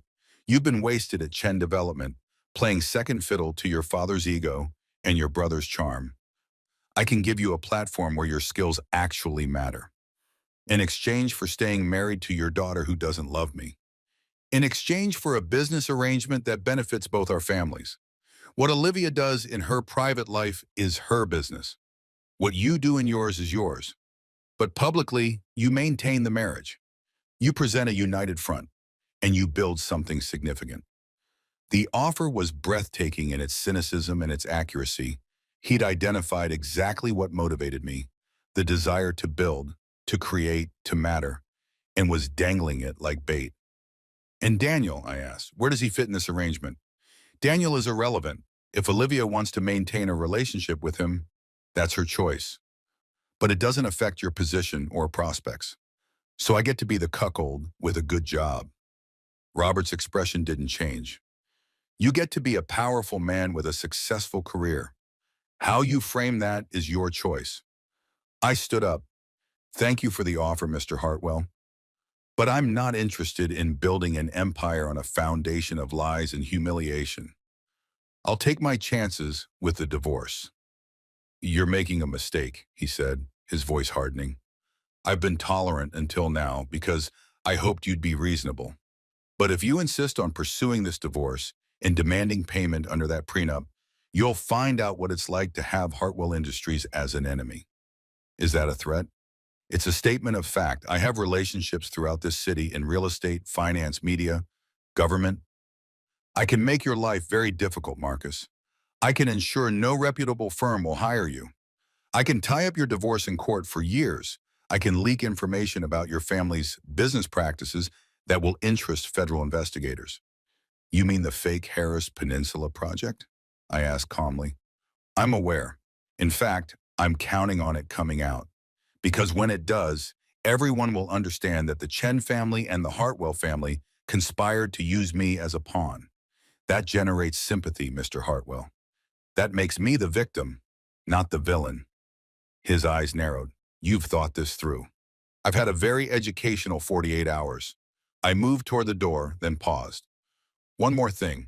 Your daughter didn't just make an error in judgment. She made a choice. Multiple choices, over multiple years, to betray me while accepting my trust and affection. Those weren't mistakes. Those were decisions. And decisions have consequences. I left him sitting there, his threat hanging in the air like smoke, and took the elevator down to street level, feeling oddly exhilarated. Robert Hartwell was everything I'd expected. Powerful, ruthless, willing to sacrifice anyone, including his daughter, in service of his empire. But I wasn't afraid of him. Maybe I should have been. Maybe the smart play was to take the deal accept the job, build my career on whatever terms were available. That's certainly what the old Marcus would have done. The Marcus who believed in pragmatism and compromise and playing the long game. But that Marcus was dead. The man who walked out of Hartwell Industries into the November afternoon was someone different, someone harder. Someone who discovered that the freedom that comes from having nothing left to lose is its own kind of power. My phone rang, my mother. I almost didn't answer, but curiosity or maybe some remaining shred of filial obligation made me pick up. Mom, Marcus, please come home. Her voice was tight with strain. We need to talk as a family. We're not a family. We're a criminal conspiracy that shares DNA. Don't say that. You're angry and you have every right to be, but what? But I should forgive Daniel for fucking my wife? But I should forgive Ben for facilitating it? But I should just accept that my entire family views me as a useful idiot who can be manipulated for everyone else's benefit? It's not like that. Then what is it like, Mom? Explain it to me. Make it make sense. A long silence. Then quietly, I didn't know. About Daniel and Olivia, your father told me they were close, that Daniel had feelings for her, but he said it was under control. He said everything would work out. You knew Daniel had feelings for my fiancée, and you said nothing? I thought he'd get over it. I thought once you were married, once everything was settled, it would fade. These things usually do. People develop crushes. They get past them. Mom, they had a 2-year affair with burner phones and encryption and secret meetings. That's not a crush. That's a relationship. I know, she said, and now she was crying. I know, and I'm sorry. I should have said something. I should have warned you, but I thought I was protecting the family. I thought if we could just get through the wedding, everything would be okay. The tragic thing was, I believed her. My mother had spent 40 years protecting this family, smoothing over conflicts, maintaining appearances. She probably convinced herself that silence was kindness, that ignorance was protection. I'm divorcing Olivia, I told her. I'm suing for the prenup damages, and I'm done with Chen Development. Those things are happening whether you like it or not. But where will you go? What will you do? I don't know yet, but I'll figure it out. I'm good at what I do, Mom. I don't need Dad's company to be successful. Please, Marcus, come to dinner tonight. Talk to your father. Talk to Daniel. We can fix this if we just communicate. There's nothing to fix, and I'm done communicating with people who only speak in lies and manipulation. I hung up before she could respond and immediately felt guilty, which made me angry, even now. Even after everything, some part of me wanted to be the good son, the peacemaker, the one who made everyone comfortable. That part needed to die too. Rebecca called as I was walking through Washington Square Park, watching students and tourists and street performers do their various dances. How did it go with Hartwell? I told her about the job offer, the threat, the whole calculated pitch. That's actually good news, Rebecca said when I finished. He's scared. If he wasn't scared, he wouldn't be offering deals or making threats. He'd be quiet, letting his lawyers handle it. The fact that he's personally involved means he knows the prenup is enforceable and he's trying to find leverage. What about his threat to tie this up in court? He can try, but Marcus, you have something most people don't in these situations: time and resources. You're not desperate. You don't need a quick settlement. You can afford to wait this out while your lawyer, that's me, bleeds their resources dry with discovery and depositions and motions. And his threat about making me unemployable? Harder to enforce than you'd think. Yes, he has influence, but you have skills and a reputation separate from your father's company. Plus, once word gets out about what Olivia did, and it will get out, I'll make sure of it, you'll have sympathy. People love a wronged husband story, especially when the wronged husband handles it with dignity instead of violence. Is that what I'm doing? Handling it with dignity? You're handling it like a professional. That's better than dignity. That's power. I thought about that as I walked home through darkening streets. Power, the word had always meant something different to me before. Money, position, authority. The kind of power my father wielded, the kind Robert Hartwell traded in. But maybe there was a different kind of power, the power of walking away, the power of saying no, the power of refusing to be used, even when saying yes would be easier and more profitable. The power of truth, even when truth was painful. That night, alone in my apartment with takeout Chinese food and a bottle of decent whiskey, I made a list. Not of what I'd lost, but of what I still had. My professional reputation, so far. My skills and experience. A prenuptial agreement that entitled me to $1 million, a lawyer who was scarier than anyone I'd ever met, the truth. No more illusions, that last one might have been the most valuable. For 2 years, I'd been living in a carefully constructed fiction. Now the fiction was gone, and what remained was real. Painful and difficult and uncertain, but real. I could work with real. I could build something from real. The whiskey was good, smooth and warming, and I poured myself another glass and toasted the empty apartment. To new beginnings, I said to the silence, and to never again confusing pretty lies for ugly truths. The city lights twinkled through my windows, thousands of lives unfolding in parallel, thousands of stories being written. Mine was just one among many, just another tale of betrayal and recovery, of trust broken and slowly rebuilt.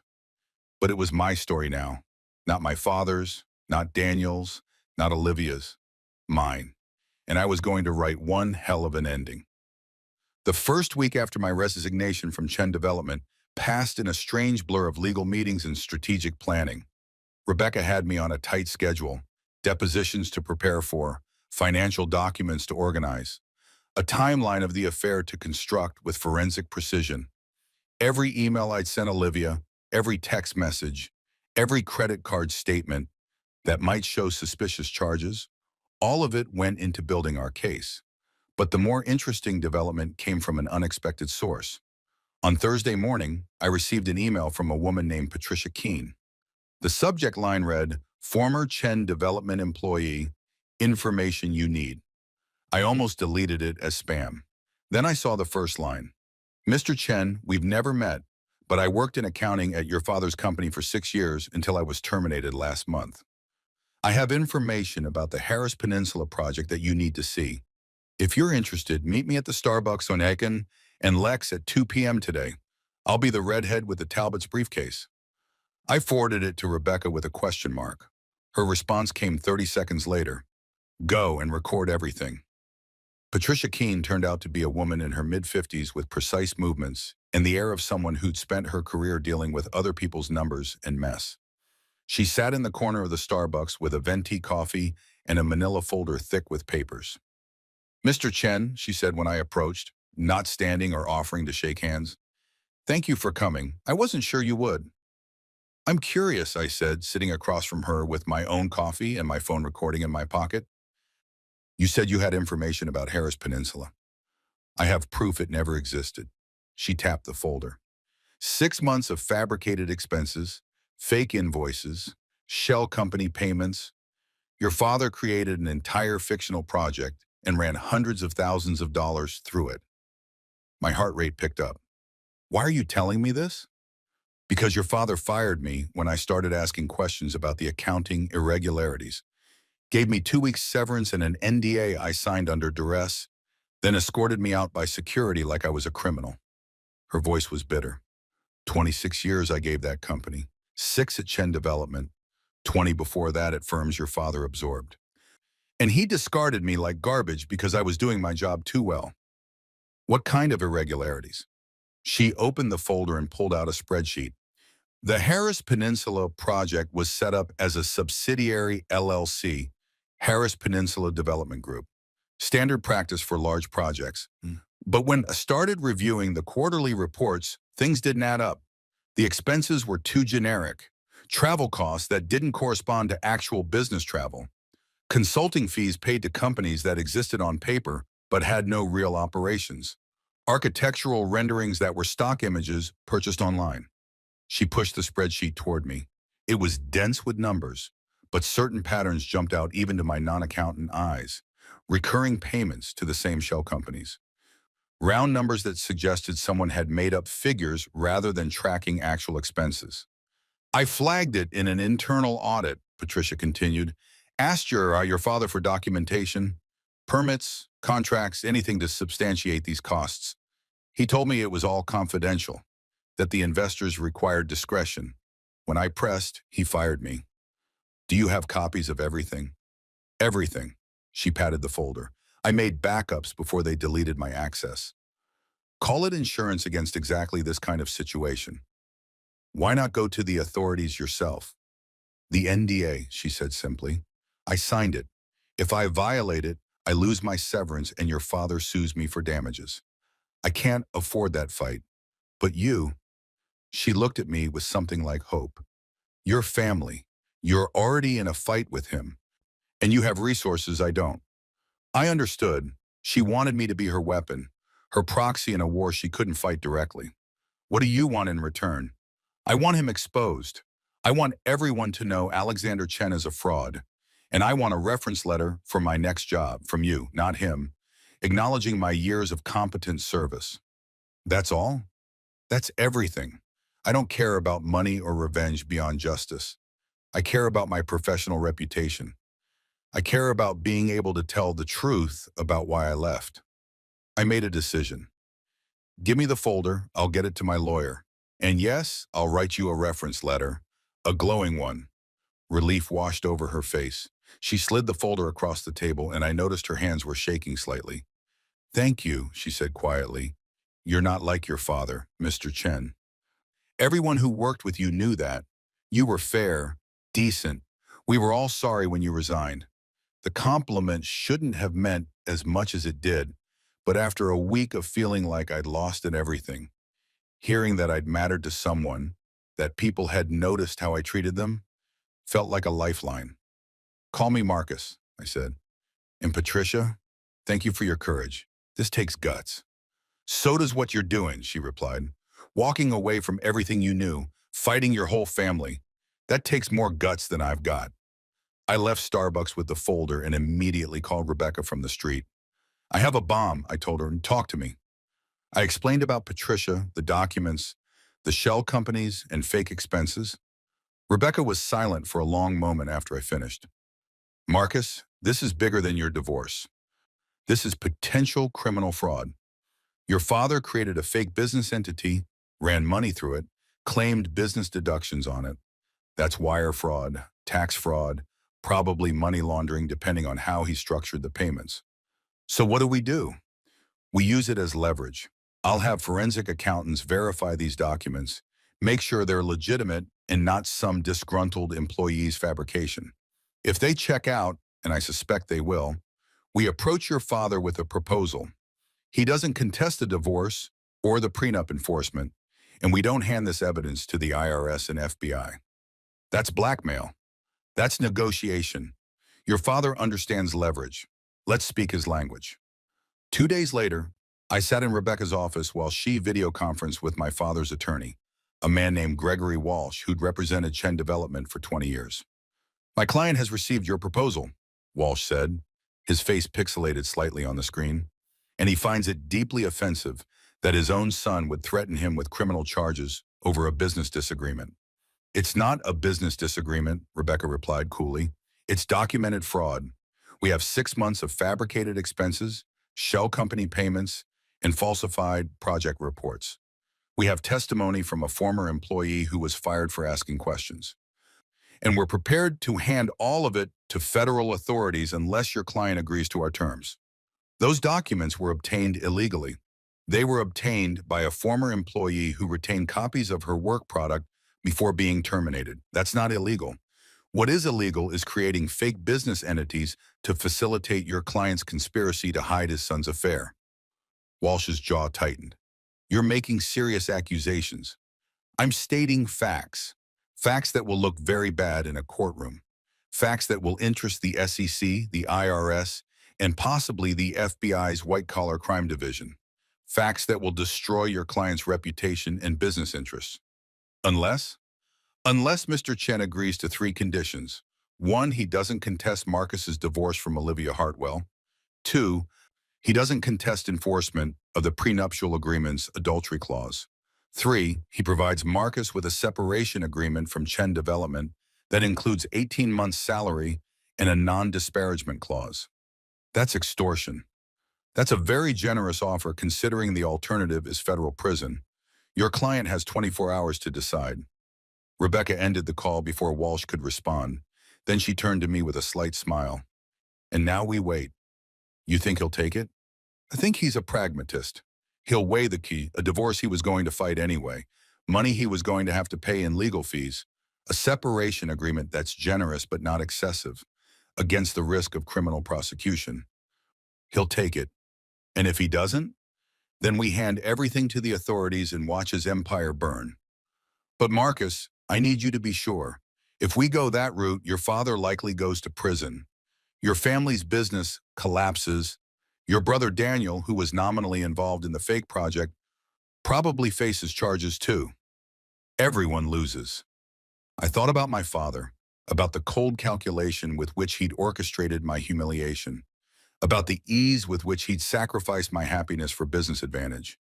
I thought about Daniel, crying into his coffee, insisting he loved me even while he'd betrayed me. I thought about my mother caught between loyalty to her husband and love for her sons, choosing silence over truth. I'm sure, I said. Rebecca nodded. Then we wait. 23 hours later, Walsh called back. My father had accepted the terms. The divorce would proceed uncontested. Olivia would pay the $1 million. Her father would cover it. Another detail negotiated behind the scenes. Within 30 days, I would receive my separation agreement and 18 months' salary. And most importantly, everyone would sign non-disclosure agreements preventing anyone from discussing the Harris Peninsula fraud. It's done, Rebecca said after we'd reviewed the settlement documents. You won. But I didn't feel like I'd won. I felt empty, hollowed out, like I'd burned down my entire life to make a point. What do I do now? I asked. Whatever you want. You have money, freedom, and no obligations. Most people would kill for that. Most people know who they are without their family and career defining them. Rebecca leaned back in her chair, studying me with that unsettling intensity that made her such an effective lawyer. Marcus, can I give you some advice? Not as your attorney, but as someone who's been where you are? I nodded. You're going to go through a phase where you question everything, every relationship, every decision, every belief you held about yourself in the world. It's going to be uncomfortable and scary, and you're going to want to rush through it to find new certainties to replace the old ones. She paused. Don't. Sit with the uncertainty. Let yourself not know for a while, because the person you discover in that uncertainty, that's who you actually are. Not your father's son, not Daniel's brother, not Olivia's husband, just you. And if I don't like who I find, then you change, but my guess, you're going to like yourself just fine. The divorce was finalized on a gray February morning, exactly 91 days after the wedding. I signed the papers in Rebecca's office, watched her notarize them, and officially became unmarried again. Olivia didn't attend. We'd negotiated everything through lawyers and hadn't spoken directly since that night at the Plaza Terrace. I'd seen photos of her online.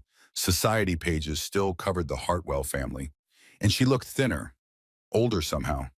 Tabloids speculated about her relationship with Daniel, whether they were together now, whether my father approved.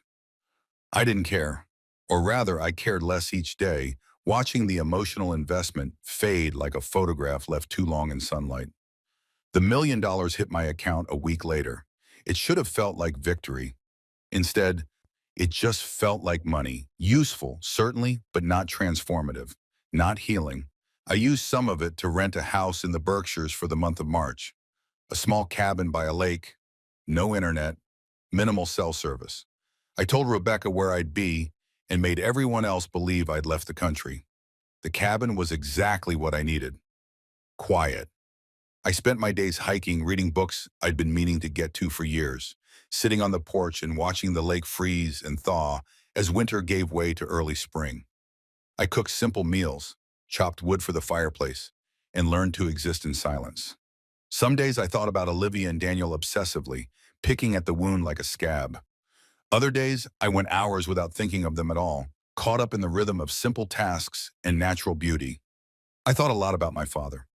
about the empire he'd built and the prices he'd paid, about whether he'd ever loved anything that couldn't be monetized or leveraged, about whether I was more like him than I wanted to admit, whether my pursuit of the prenup money and the settlement was really about justice or just about winning in the only language he understood. The conclusion I reached wasn't comfortable. It was probably both. Justice and winning weren't always opposites. Sometimes holding people accountable was how you won. Sometimes winning was its own form of justice. What mattered was being honest about your motivations instead of dressing revenge in noble language. I called Dave in the third week. He answered on the first ring. Jesus Christ, Marcus, where are you? I've been worried sick. Somewhere quiet, I needed to think. Think about what? How to spend your divorce settlement? Because I have suggestions, and they all involve boats and tropical islands. I laughed and it felt good. Maybe later. Right now, I'm just trying to figure out who I am when I'm not busy being someone's son or husband or business partner. And who are you? Still figuring that out, but I think I might be okay. You're more than okay, man. You're a goddamn phoenix. You rose from the ashes of that dumpster fire and came out stronger. I came out alone. Alone isn't the same as lonely, and you're not alone anyway. You have friends, people who actually give a shit about you, not what you can do for them. Thanks, Dave. Anytime. And Marcus, when you're ready to rejoin civilization, call me. We'll get drinks. We'll make plans, boys. We'll figure out your next move together. After we hung up, I sat on the porch watching the sunset paint the sky in shades of orange and pink, thinking about friendship and loyalty and the difference between people who loved you and people who used you. Dave had never used me, not once in 15 years of friendship. He'd been there through everything: college stress, career anxiety, wedding planning, catastrophic humiliation, without asking for anything in return except that I keep showing up honestly. That was worth more than any business deal or family connection. That was real. I returned to the city in early April to a world that had mostly moved on from my scandal. There were new society dramas to gossip about, new weddings to attend, new disasters to dissect.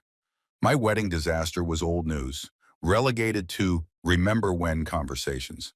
My apartment felt strange, still mine, but haunted by the person I'd been. I spent a weekend purging it of anything that reminded me of Olivia. Photos, gifts, clothes she'd left behind. I donated most of it to charity and threw away the rest, until the space felt clean and uncluttered and genuinely mine. Then I started rebuilding. Rebecca had been right about my professional reputation. Word had gotten around that I'd resigned on principle, that I'd refused to participate in my family's dysfunction. A few companies reached out with job offers. I declined them all, not because they weren't good, but because I realized I didn't want to work for someone else anymore. I wanted to build something of my own. Using the settlement money as seed capital, I started Chen Properties, deliberately keeping my last name because I'd earned it, because it represented 25 years of my work and reputation, not just my father's legacy.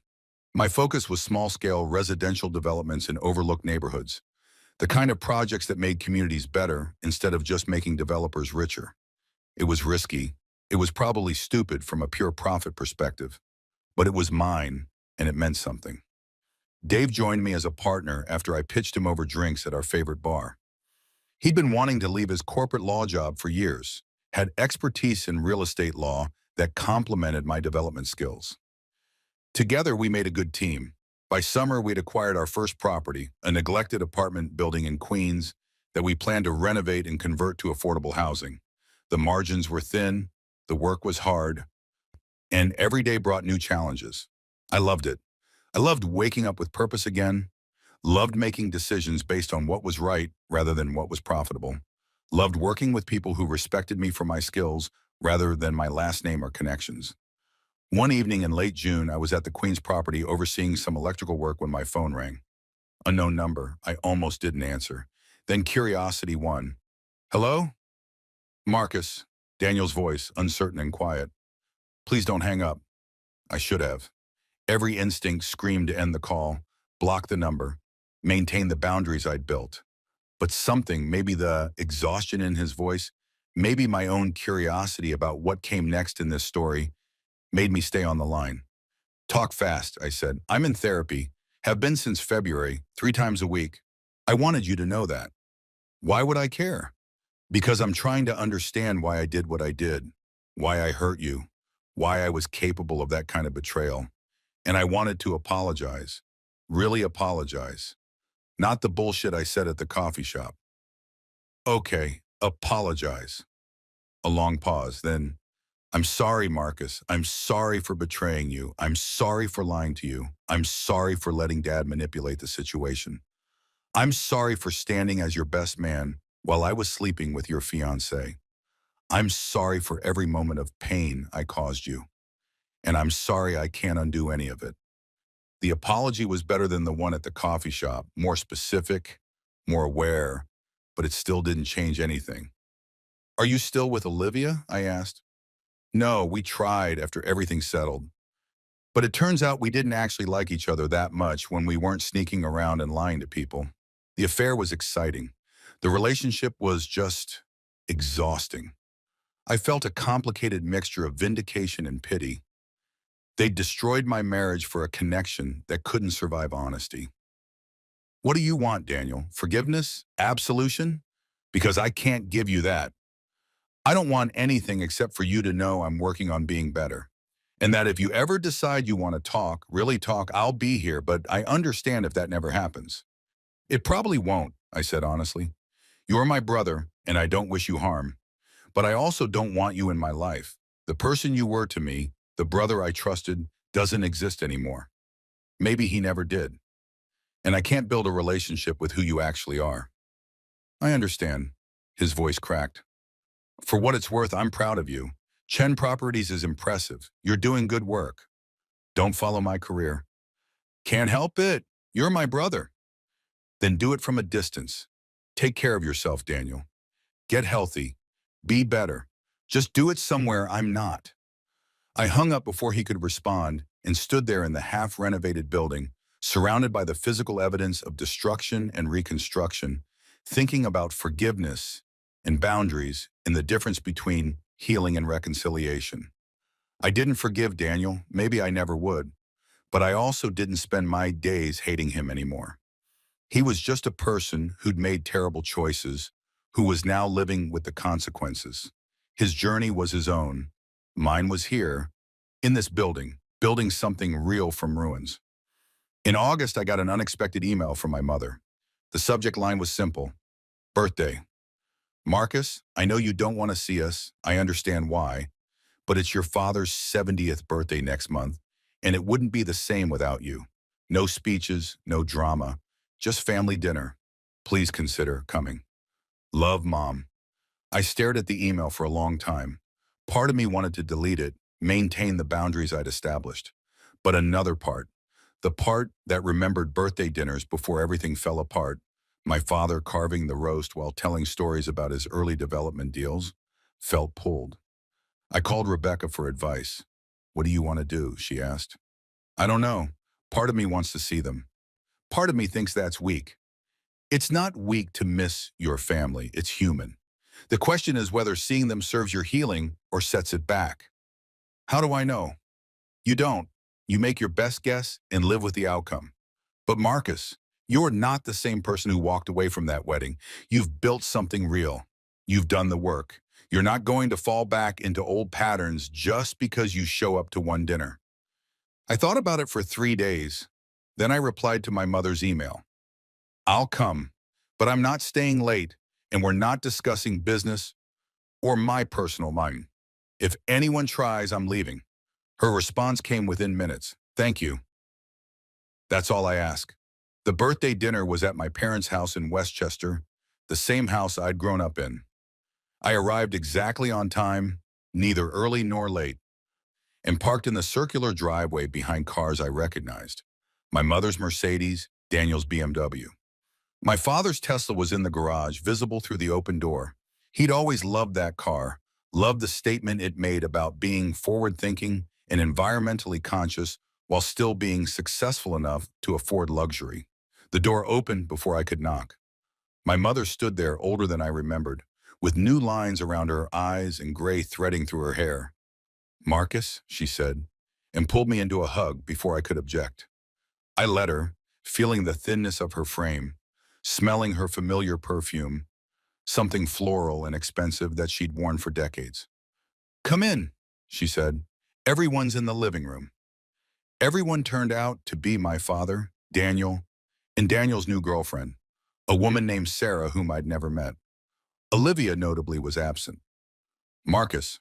My father stood, and for a moment we just looked at each other.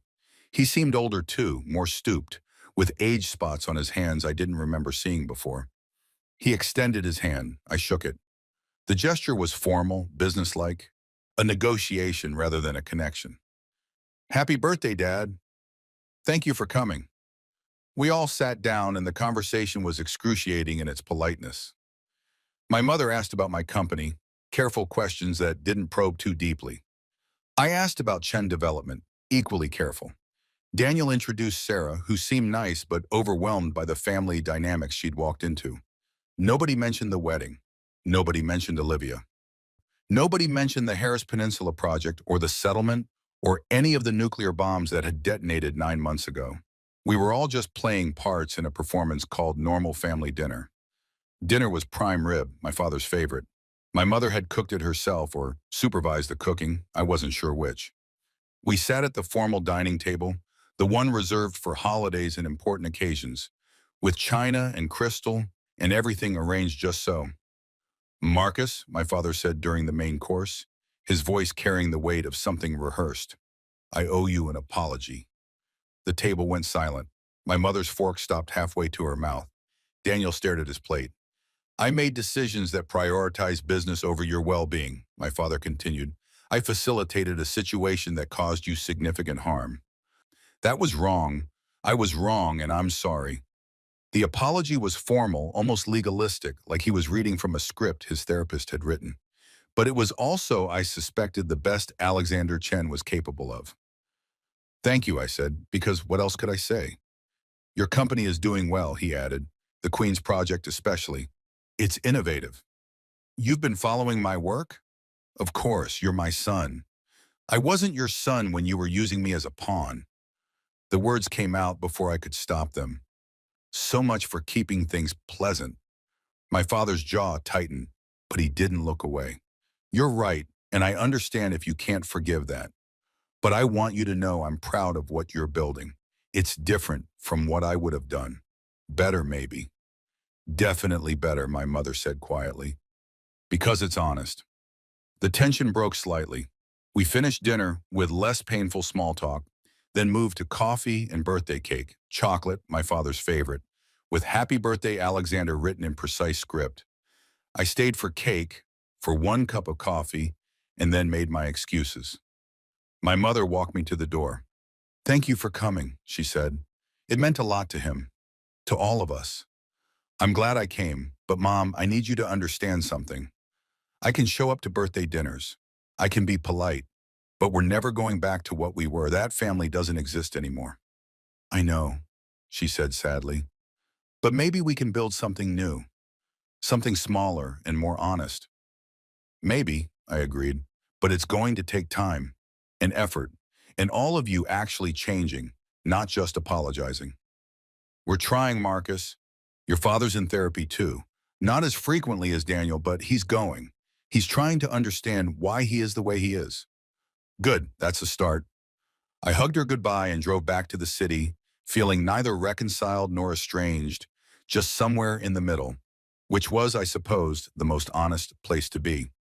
2 years later, I stood in the courtyard of my newest project, a mixed-use development in Brooklyn with affordable housing units, small business spaces, and a community garden.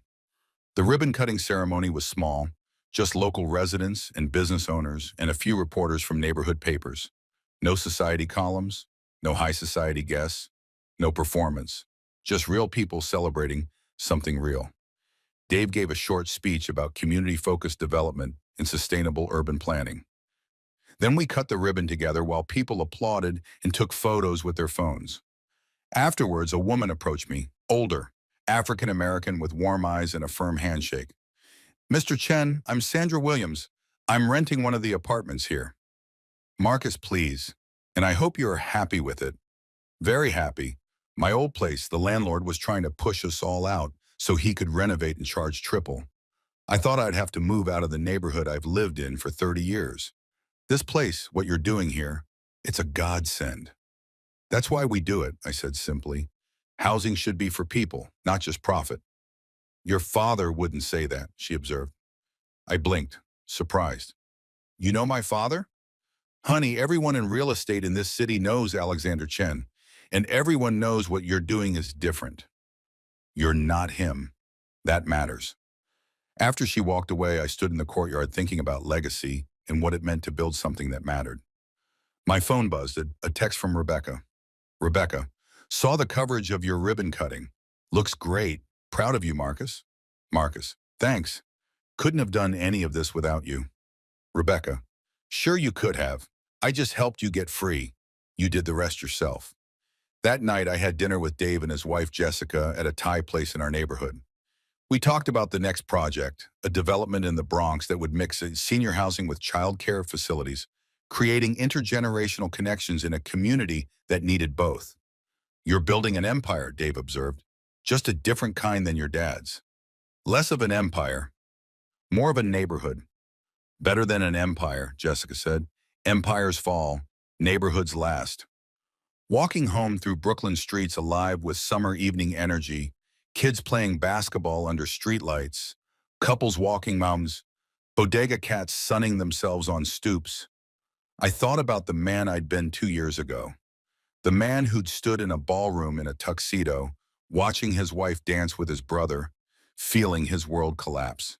That man had been built on a foundation of lies.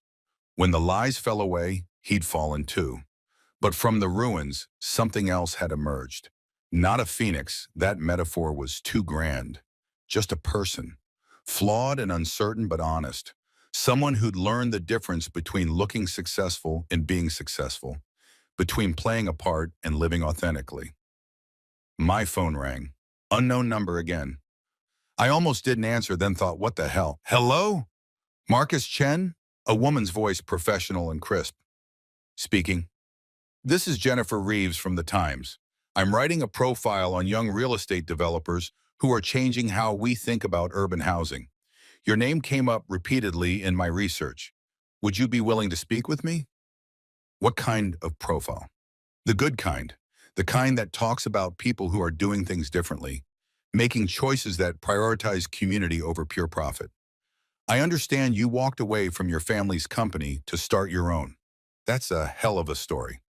It is, I agreed. But I'm not sure I want to tell it publicly. I understand, but think about it. Your work is impressive, and people should know about it. They should know there are alternatives to the cutthroat development model. You're proof of that. I took her number and promised to think about it. After we hung up, I sat on my couch, the same couch Daniel had slept with Olivia on, though I'd long since stopped caring about that, and thought about storytelling and truth-telling and the difference between the two. Maybe it was time to tell my story. Not for revenge or vindication, but because it might help someone else who was trapped in a life built on lies. Someone who needed permission to walk away, to burn it down, to start over. Someone who needed to know that you could survive losing everything and find out that everything wasn't actually what mattered. I texted Jennifer Reeves back. Let's talk, but I want editorial approval. This is my story to tell. Her response, deal. When can we meet? The profile ran 3 months later under the headline, Building Differently, How Marcus Chen Left His Family's Empire to Create Something Better. It was fair and thorough. Jennifer had interviewed me for hours, had visited my properties, had talked to residents and community leaders, and even Dave. She'd contacted my father's office for comment. They declined, and had somehow gotten quotes from several former Chen Development employees who spoke anonymously about the company's aggressive tactics and profit at all costs mentality. The article mentioned the wedding disaster, but only briefly, framing it as a catalyst rather than the main story. The main story was about choosing principles over profit, community over capital, honesty over empire. It went viral, at least within real estate and urban planning circles. My phone rang constantly for weeks. Interview requests, collaboration proposals, people wanting to invest in Chen properties, people wanting to work with us. And one call from my father. Marcus? His voice was strained. We need to talk about that article. Why it was true? It made our family look bad. It made me look bad. Dad, you made yourself look bad. I just stopped covering for you. A long silence, then, you're right, and that's what your therapist would say, isn't it? Take responsibility for my own actions? You're still in therapy? 3 years now, twice a week, learning to understand why I prioritize business over everything else. Why I sacrifice my relationship with my sons for deals and partnerships. And what have you learned? That I don't know how to be a father outside of being a businessman. That I measured love in utility and connection in transactions. That I tried to turn my sons into extensions of my ambitions instead of supporting them in becoming themselves. The self-awareness was startling. I didn't know what to say. Marcus, I'm not asking for forgiveness. I know I don't deserve it, but I want you to know I'm trying to change, and I'm proud of you. Not for being successful, though you are, but for having the courage to walk away from me. Thanks, Dad. Will I see you at Christmas? I thought about the birthday dinner, about awkward politeness and tentative connections. Probably, but I'm bringing Dave and Jessica. I need allies. Fair enough, we'll set 2 extra places. After we hung up, I sat with the strangeness of the conversation. My father was changing, slowly, painfully, probably incompletely, but changing. Whether that change was enough to rebuild something between us remained to be seen. But it was something, a start. On the 3rd anniversary of my wedding disaster, I marked the date in my calendar now, not from trauma, but from transformation. I threw a party, not a wedding anniversary party, a divorce anniversary party, a celebration of freedom and rebuilding and survival. Dave and Jessica came, of course. Rebecca came with her wife. Patricia Keene came, now working as my company's CFO and thriving. Sandra Williams came, bringing cookies from her new apartment. A dozen other people, friends, colleagues, tenants, community partners, filled my apartment with warmth and noise and genuine connection. A toast, Dave said, raising his glass, to Marcus Chen, who walked away from everything and built something better. To Marcus, everyone echoed, and I felt a fullness in my chest that had nothing to do with achievement or victory, and everything to do with being surrounded by people who knew me, really knew me, and liked what they found. Later, standing on my balcony with Rebecca while the party continued inside, I asked the question that had been nagging at me. Do you think I'm still angry about everything that happened? Rebecca considered this carefully. I think you are angry, justifiably, but I don't think you are anymore. I think you've moved past anger into something else. What? Gratitude, maybe. Not for the betrayal, fuck that, but for the clarity it gave you. For the freedom to build the life you actually wanted instead of the life everyone expected of you. That's a generous interpretation. It's the interpretation of someone who watched you transform. Marcus, 3 years ago, you were a people pleaser, trapped in a life that didn't fit. Now you're someone who knows exactly who he is and what he values. That's not just surviving, that's thriving. I thought about the man I'd been, standing in that ballroom. I thought about the man I was now, standing on this balcony in an apartment I'd chosen, surrounded by people I'd chosen, living a life I'd built from scratch. You're right, I said. I'm grateful. Which is insane, but I'm grateful. That's not insane, that's wisdom. Inside, someone had put on music. Not Can't Help Falling in Love, thank God, but something upbeat and modern. People were dancing, laughing, living. I joined them, and for the first time in years, dancing felt like joy instead of performance. 5 years after the wedding disaster, I got an invitation to Daniel's wedding. He was marrying Sarah, the woman he'd been dating at Dad's birthday dinner.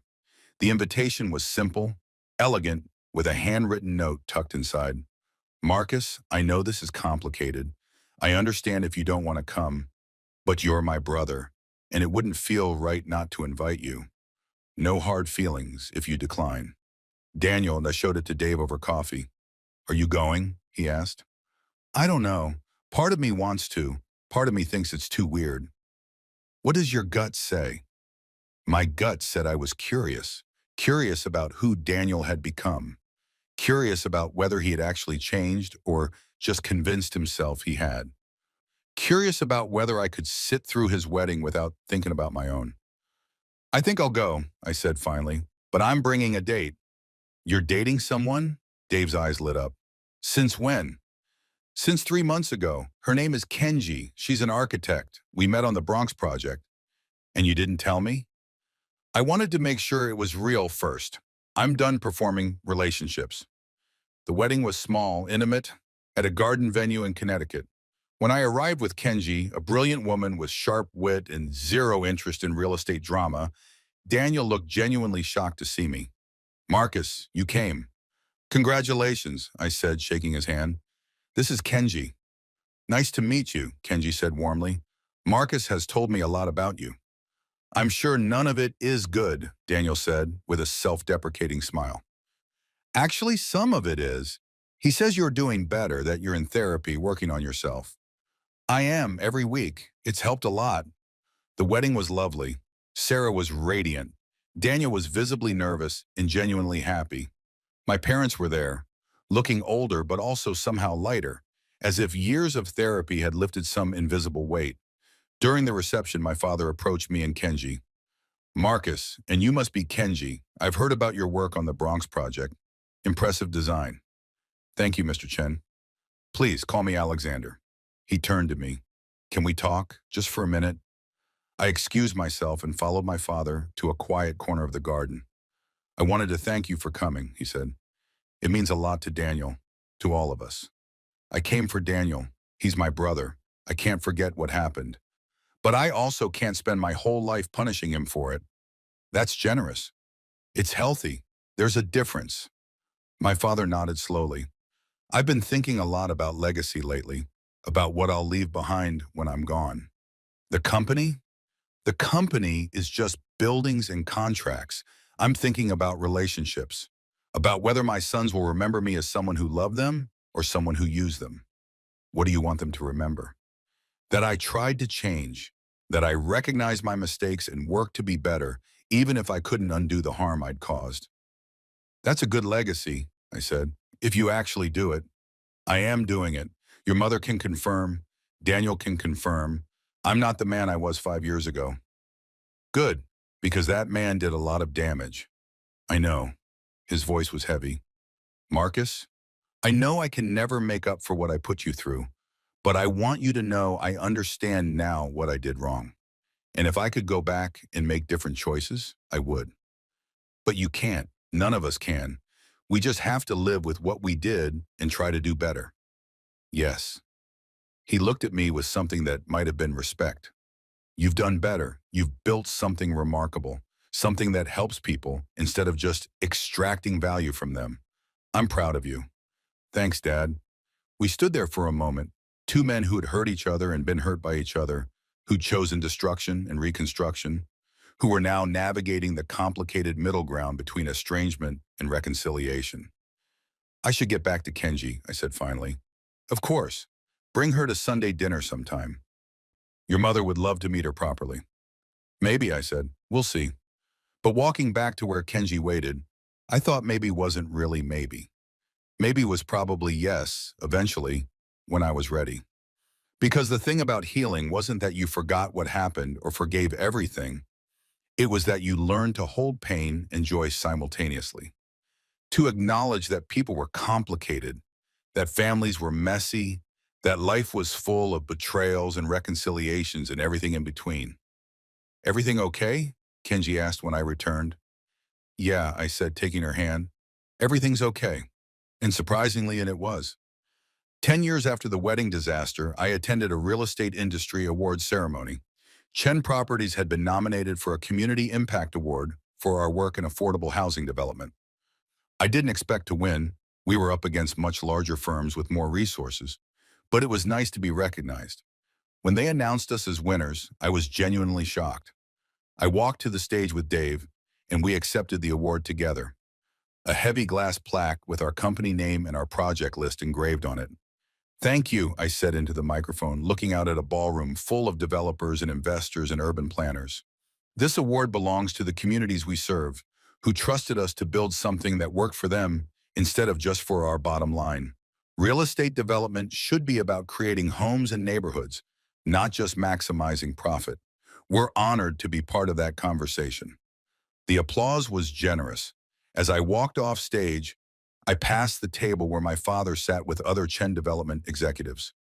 He stood and shook my hand, and there was genuine pride in his expression. Well done, Marcus. Your mother would have loved to see this. My mother had passed away 2 years earlier, peacefully in her sleep, after a long battle with cancer. I'd been with her at the end, holding her hand while she drifted away. She knew, I said. I showed her our projects. She was proud. She was always proud of you, even when I wasn't smart enough to see what you were building. It was as close to a perfect reconciliation as we were likely to get. Acknowledgement without erasure, pride without forgetting the pain. Later at the after party, a young man approached me nervously. Mr. Chen, I'm James Taylor. I'm a junior developer, and I wanted to tell you that your work inspired me to start my own firm focused on sustainable community-based development. I read that profile about you years ago, and it changed how I thought about real estate. That's great, I said, genuinely pleased. What are you working on? He told me about a project in Detroit, renovating abandoned houses for first-time home buyers. It was ambitious and idealistic and probably going to be hard as hell. Sounds like something we did when we were starting out, I said. Here's my card. Call me sometime. Maybe we can collaborate. His face lit up. Really? That would be incredible. After he left, Kenji, now my wife of 4 years, squeezed my hand. You're mentoring now, passing it on. Trying to. Someone should benefit from all the mistakes I made. You mean all the lessons you learned? Same thing, different framing? She laughed. That's very you. Optimistic pragmatism. We left the awards ceremony and walked through the city streets, the same streets I'd walked 10 years ago in a wedding tuxedo, alone and devastated and certain my life was over. That man seemed like a stranger now, someone I'd been briefly in a different life, before I'd learned what mattered and what didn't.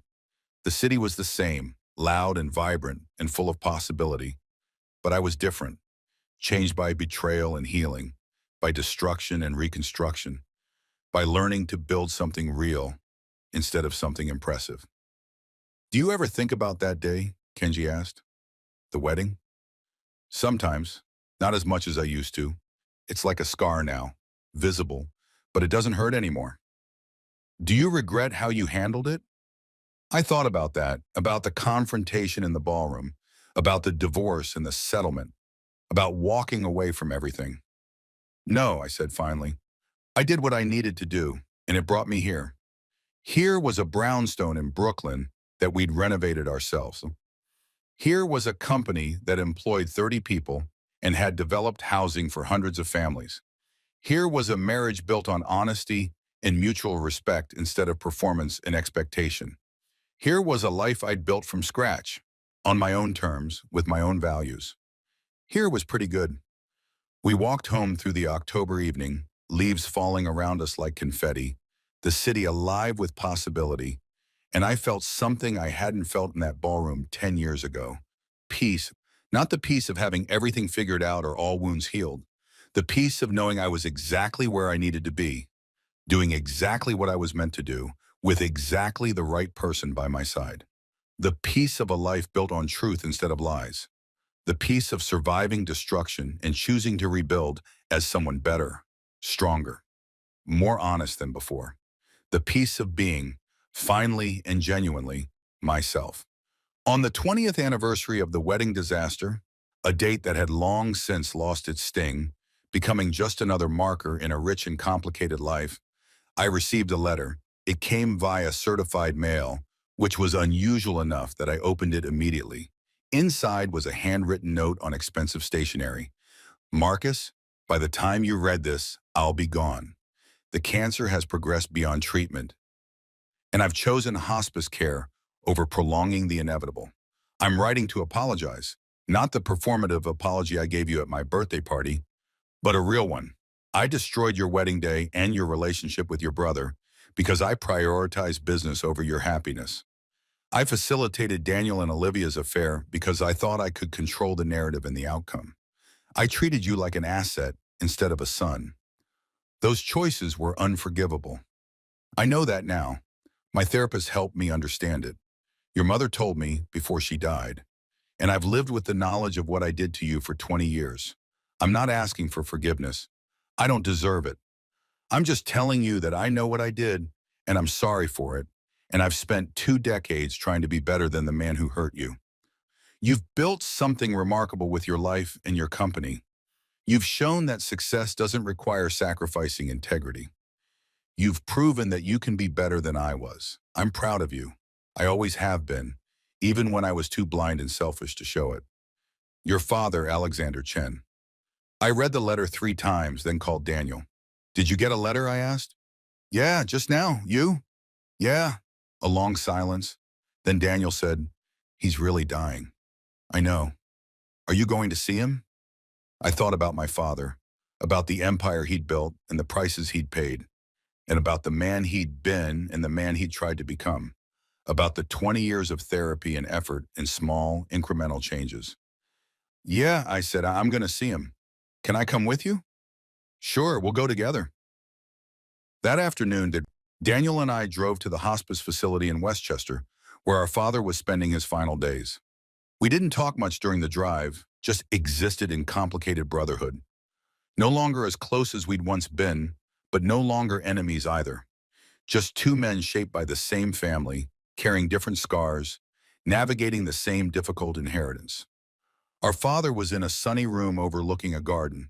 He was thin, barely recognizable, his body ravaged by disease. But his eyes were clear and alert when we entered. Marcus, Daniel. His voice was barely a whisper. You came. Of course we came, I said, sitting in the chair beside his bed. You're our father. Not a very good one. No, I agreed, but a trying one. That counts for something.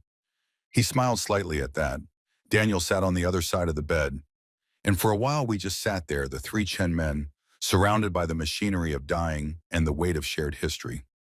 I wanted to tell you both something, our father said finally. The company, Chen Development, I'm leaving it to Daniel, but I'm also leaving half my personal assets to fund the Chen Community Foundation, which will support affordable housing projects and community development. Marcus, I want you to run it. I stared at him. Dad, let me finish. The foundation will operate independently. You'll have full control over where the money goes and how it's used. It's my attempt to make my legacy about more than just profit, to support the work you're already doing. Why, I asked? Because you showed me there was another way. Because your mother, before she died, told me that if I wanted to be remembered as more than just a ruthless businessman, I needed to support the kind of development that actually helps people, because it's the right thing to do. He coughed, a rattling sound that made both Daniel and me wince. I know money doesn't fix what I broke, he continued, but maybe it can help you build something better. I looked at Daniel, who nodded slightly, then back at our father. Okay, I said, I'll do it, but on one condition. What? The foundation supports projects regardless of who develops them. Not just Chen properties, not just developers connected to our family. Anyone doing good work in communities that need it. Deal. He smiled, and for a moment I saw the father I'd known as a child, before business and ambition had hardened him into someone else. You always were the idealist, Marcus. I'm glad you never lost that. He died 3 days later, peacefully, with both his sons present. The funeral was well attended. Business associates, former employees, people whose lives he'd touched in ways both positive and complicated.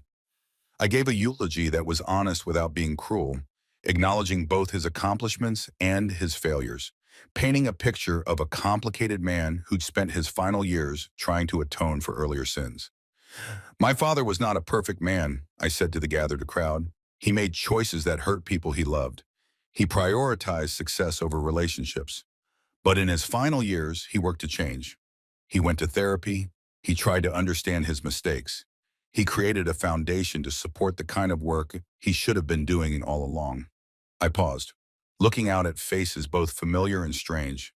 That's not redemption. Redemption isn't something you can earn through last-minute gestures, but it is transformation. And transformation, however late, however incomplete, still matters. After the funeral, Daniel and I stood together at the reception, watching people mill about with plates of catered food and glasses of wine. "Do you think he changed?" Daniel asked. "Really changed or just performed change?"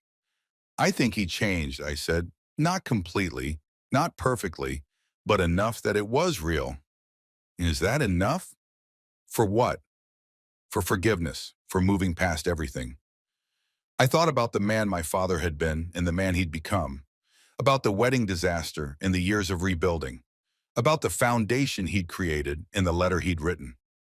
"It's enough for peace," I said. "That's all any of us can hope for. Not perfection, just peace." 20 years after the wedding disaster, I stood in front of an auditorium full of urban planning students at Columbia, giving a guest lecture on community-focused development. "Real estate development is about power," I told them. "The power to shape communities, to determine who gets to live where, to decide what kind of city we want to build. For too long, that power has been wielded by people who only saw profit, who only asked, how much can we extract, instead of how much value can we create?" I clicked to the next slide, showing before and after photos of our Brooklyn project. But it doesn't have to be that way. You can build profitably while also building responsibly. You can create value for investors while also creating value for communities. It requires different metrics, different priorities, and a willingness to think long-term instead of just chasing quick returns. A hand went up, a young woman in the front row.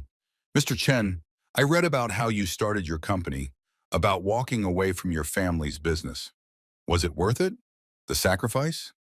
"It wasn't a sacrifice," I said. "It was a trade. I traded a life built on compromises and lies for a life built on principles and honesty. I traded fitting into someone else's vision for building my own. Yes, it was hard. Yes, I lost things. But what I gained was worth infinitely more than what I lost." "What did you gain?"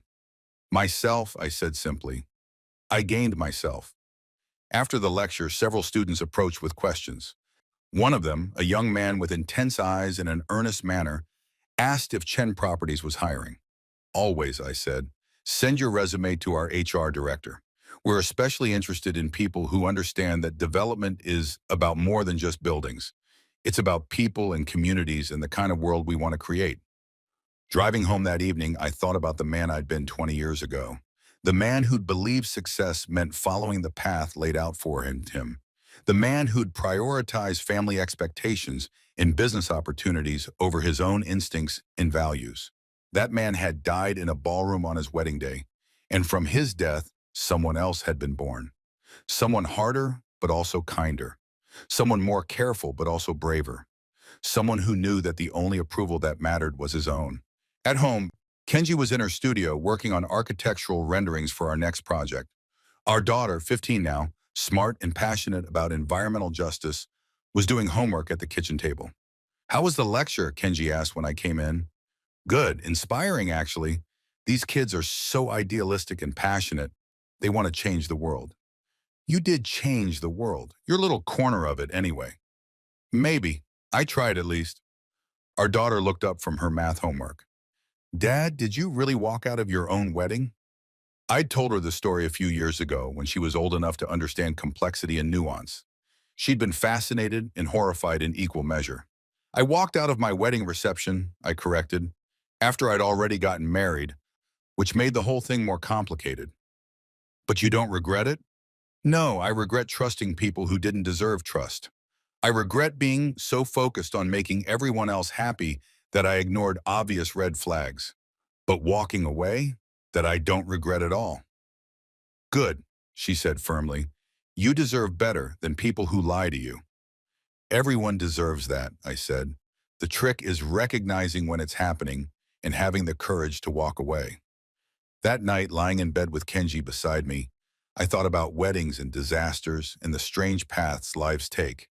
If someone had told me 20 years ago, standing in that ballroom in my tuxedo, that I'd end up here running a successful company, married to an amazing woman, raising a daughter, managing a foundation worth millions. I wouldn't have believed them. But more than the external markers of success, I wouldn't have believed I'd find peace. That the betrayal that had felt world-ending could become just another chapter in a much longer story. That I'd learned to hold pain and joy simultaneously, to acknowledge harm while still moving forward, to forgive some things and refuse to forgive others while still living fully. What are you thinking about? Kenji murmured, half asleep. How lucky I am, I said. How strange it is that the worst day of my life led to all of this. Not strange, she said. Just life. Messy and complicated and sometimes beautiful because of the mess, not despite it. She was right. Life was messy. Mine had been spectacularly messy. But from that mess, I built something real, something honest, something mine. And that finally was enough. The documentary filmmaker was young, enthusiastic, and had done her research. She'd read the Times profile, interviewed people from the old neighborhood projects, reviewed financial records. Now she sat across from me in my office, the same Brooklyn brownstone that housed both Chen Properties and the Chen Community Foundation, with her camera rolling and her questions ready. Tell me about that day, she said. The wedding. What do you remember most? I'd told this story 100 times over the years, to journalists and students and curious friends, but it never quite got easier, never quite lost its sharp edges. I remember thinking it was a misunderstanding, I said. When she walked past me to dance with my brother, my first thought was that I'd misheard, that there must be some explanation. The human mind is remarkable at protecting itself from painful truths. When did you realize it wasn't a misunderstanding? When they started dancing. When I saw how they moved together. You can't fake that kind of intimacy. It was obvious they'd been together for a long time. What did you feel? Everything and nothing. Betrayal, obviously. Humiliation. Rage. But also this strange clarity, like suddenly being able to see a picture that had been out of focus for years. Everything made sense in the worst possible way. And confronting your father about the fake project, was that planned? No, it was pure instinct, pattern recognition. 6 months of my brother supposedly working on a project I'd never been briefed on, combined with everything else clicking into place. I didn't know if I was right until I saw his face. The filmmaker nodded, making notes. Fast forward 20 years. Was it worth it? Everything you gave up, everything you went through. I looked around my office, at the photos on the walls, projects we'd completed, families we'd housed, communities we'd helped build, at the awards and recognitions, at the pictures of Kenji and our daughter, at the man I'd become. Worth it doesn't quite capture it, I said. It's not like I chose to be betrayed. I didn't volunteer for that pain. But once it happened, once everything fell apart, I had a choice about what to do next. I could have stayed broken. I could have let bitterness consume me. Or I could build something new. And you built something new. We built something new, I corrected. Me, Dave, Kenji, everyone who believed in what we were trying to do. Community-focused development isn't a solo project. It's collaboration all the way down. What about your brother? Your father? Where did those relationships end up? My father died years ago. We'd reached a kind of peace before the end. Not forgiveness exactly, but understanding. He tried to change, and that effort mattered even if it couldn't undo the harm he'd caused. And your brother? Daniel and I talk occasionally. Birthdays, holidays, major life events. We're not close like we were, but we're not enemies either. He's built a good life. He runs Chen Development now, and from what I hear, he's trying to do it more ethically than our father did. Whether he's succeeding, I don't know. It's not my responsibility anymore. What about Olivia? I smiled slightly. Olivia is a stranger. I heard she remarried someone from her father's company. I hope she's happy, I genuinely do. Not because I'm some enlightened saint, but because her happiness or unhappiness has nothing to do with me anymore. She's someone I used to know, like an old college acquaintance. Her life and mine diverged 20 years ago, and they've stayed diverged. The filmmaker asked a few more questions about the foundation, about our latest projects, about advice I'd give to young developers. Standard interview questions that I answered with practiced ease. Then, as she was packing up her equipment, she asked one final question. If you could go back and tell your younger self something, the man standing in that ballroom 20 years ago, what would it be? I thought about that man, about his pain and confusion and desperation, about how he'd felt like his life was ending when really it was just beginning. I'd tell him that the floor isn't as far down as he thinks, that he's stronger than he knows, that losing everything can be the beginning of finding what actually matters. And I'd tell him to trust the process, even when the process feels like destruction. Sometimes you have to burn it all down to build something real. After the filmmaker left, I sat at my desk watching the afternoon sun slant through the windows, thinking about weddings and disasters and the strange alchemy that turns devastation into wisdom. My phone buzzed. A text from Daniel. Daniel, saw the documentary crew at your office telling the wedding story again? Marcus, yeah, gets easier each time. Daniel, does it ever stop hurting? For you, I mean. I know it hurts me to think about what I did. I thought about how to answer that, about the difference between pain and regret, between memory and trauma. Marcus, it stopped hurting years ago. Now it's just a story, an important one, but a story. You should probably stop hurting too. You've done the work. You've changed. Holding on to guilt forever doesn't help anyone. Daniel, thanks. That means a lot coming from you. Marcus, take care of yourself, little brother. Daniel, you too. I put down the phone and looked out at Brooklyn spreading before me. This borough I'd helped shape in small ways. This community I'd invested in. This corner of the world I'd tried to make better. The documentary would air in a few months, would tell my story to people who'd never heard it, would frame my wedding disaster as a catalyst for transformation, which was true as far as it went. But the deeper truth, the truth I was still learning even 20 years later, was that transformation wasn't an event. It was a practice, a daily choice to be honest instead of comfortable, to build instead of perform, to show up authentically even when authenticity was hard. That wedding disaster had given me permission to transform. But the transformation itself was the work of years, of countless small choices, of learning to live differently.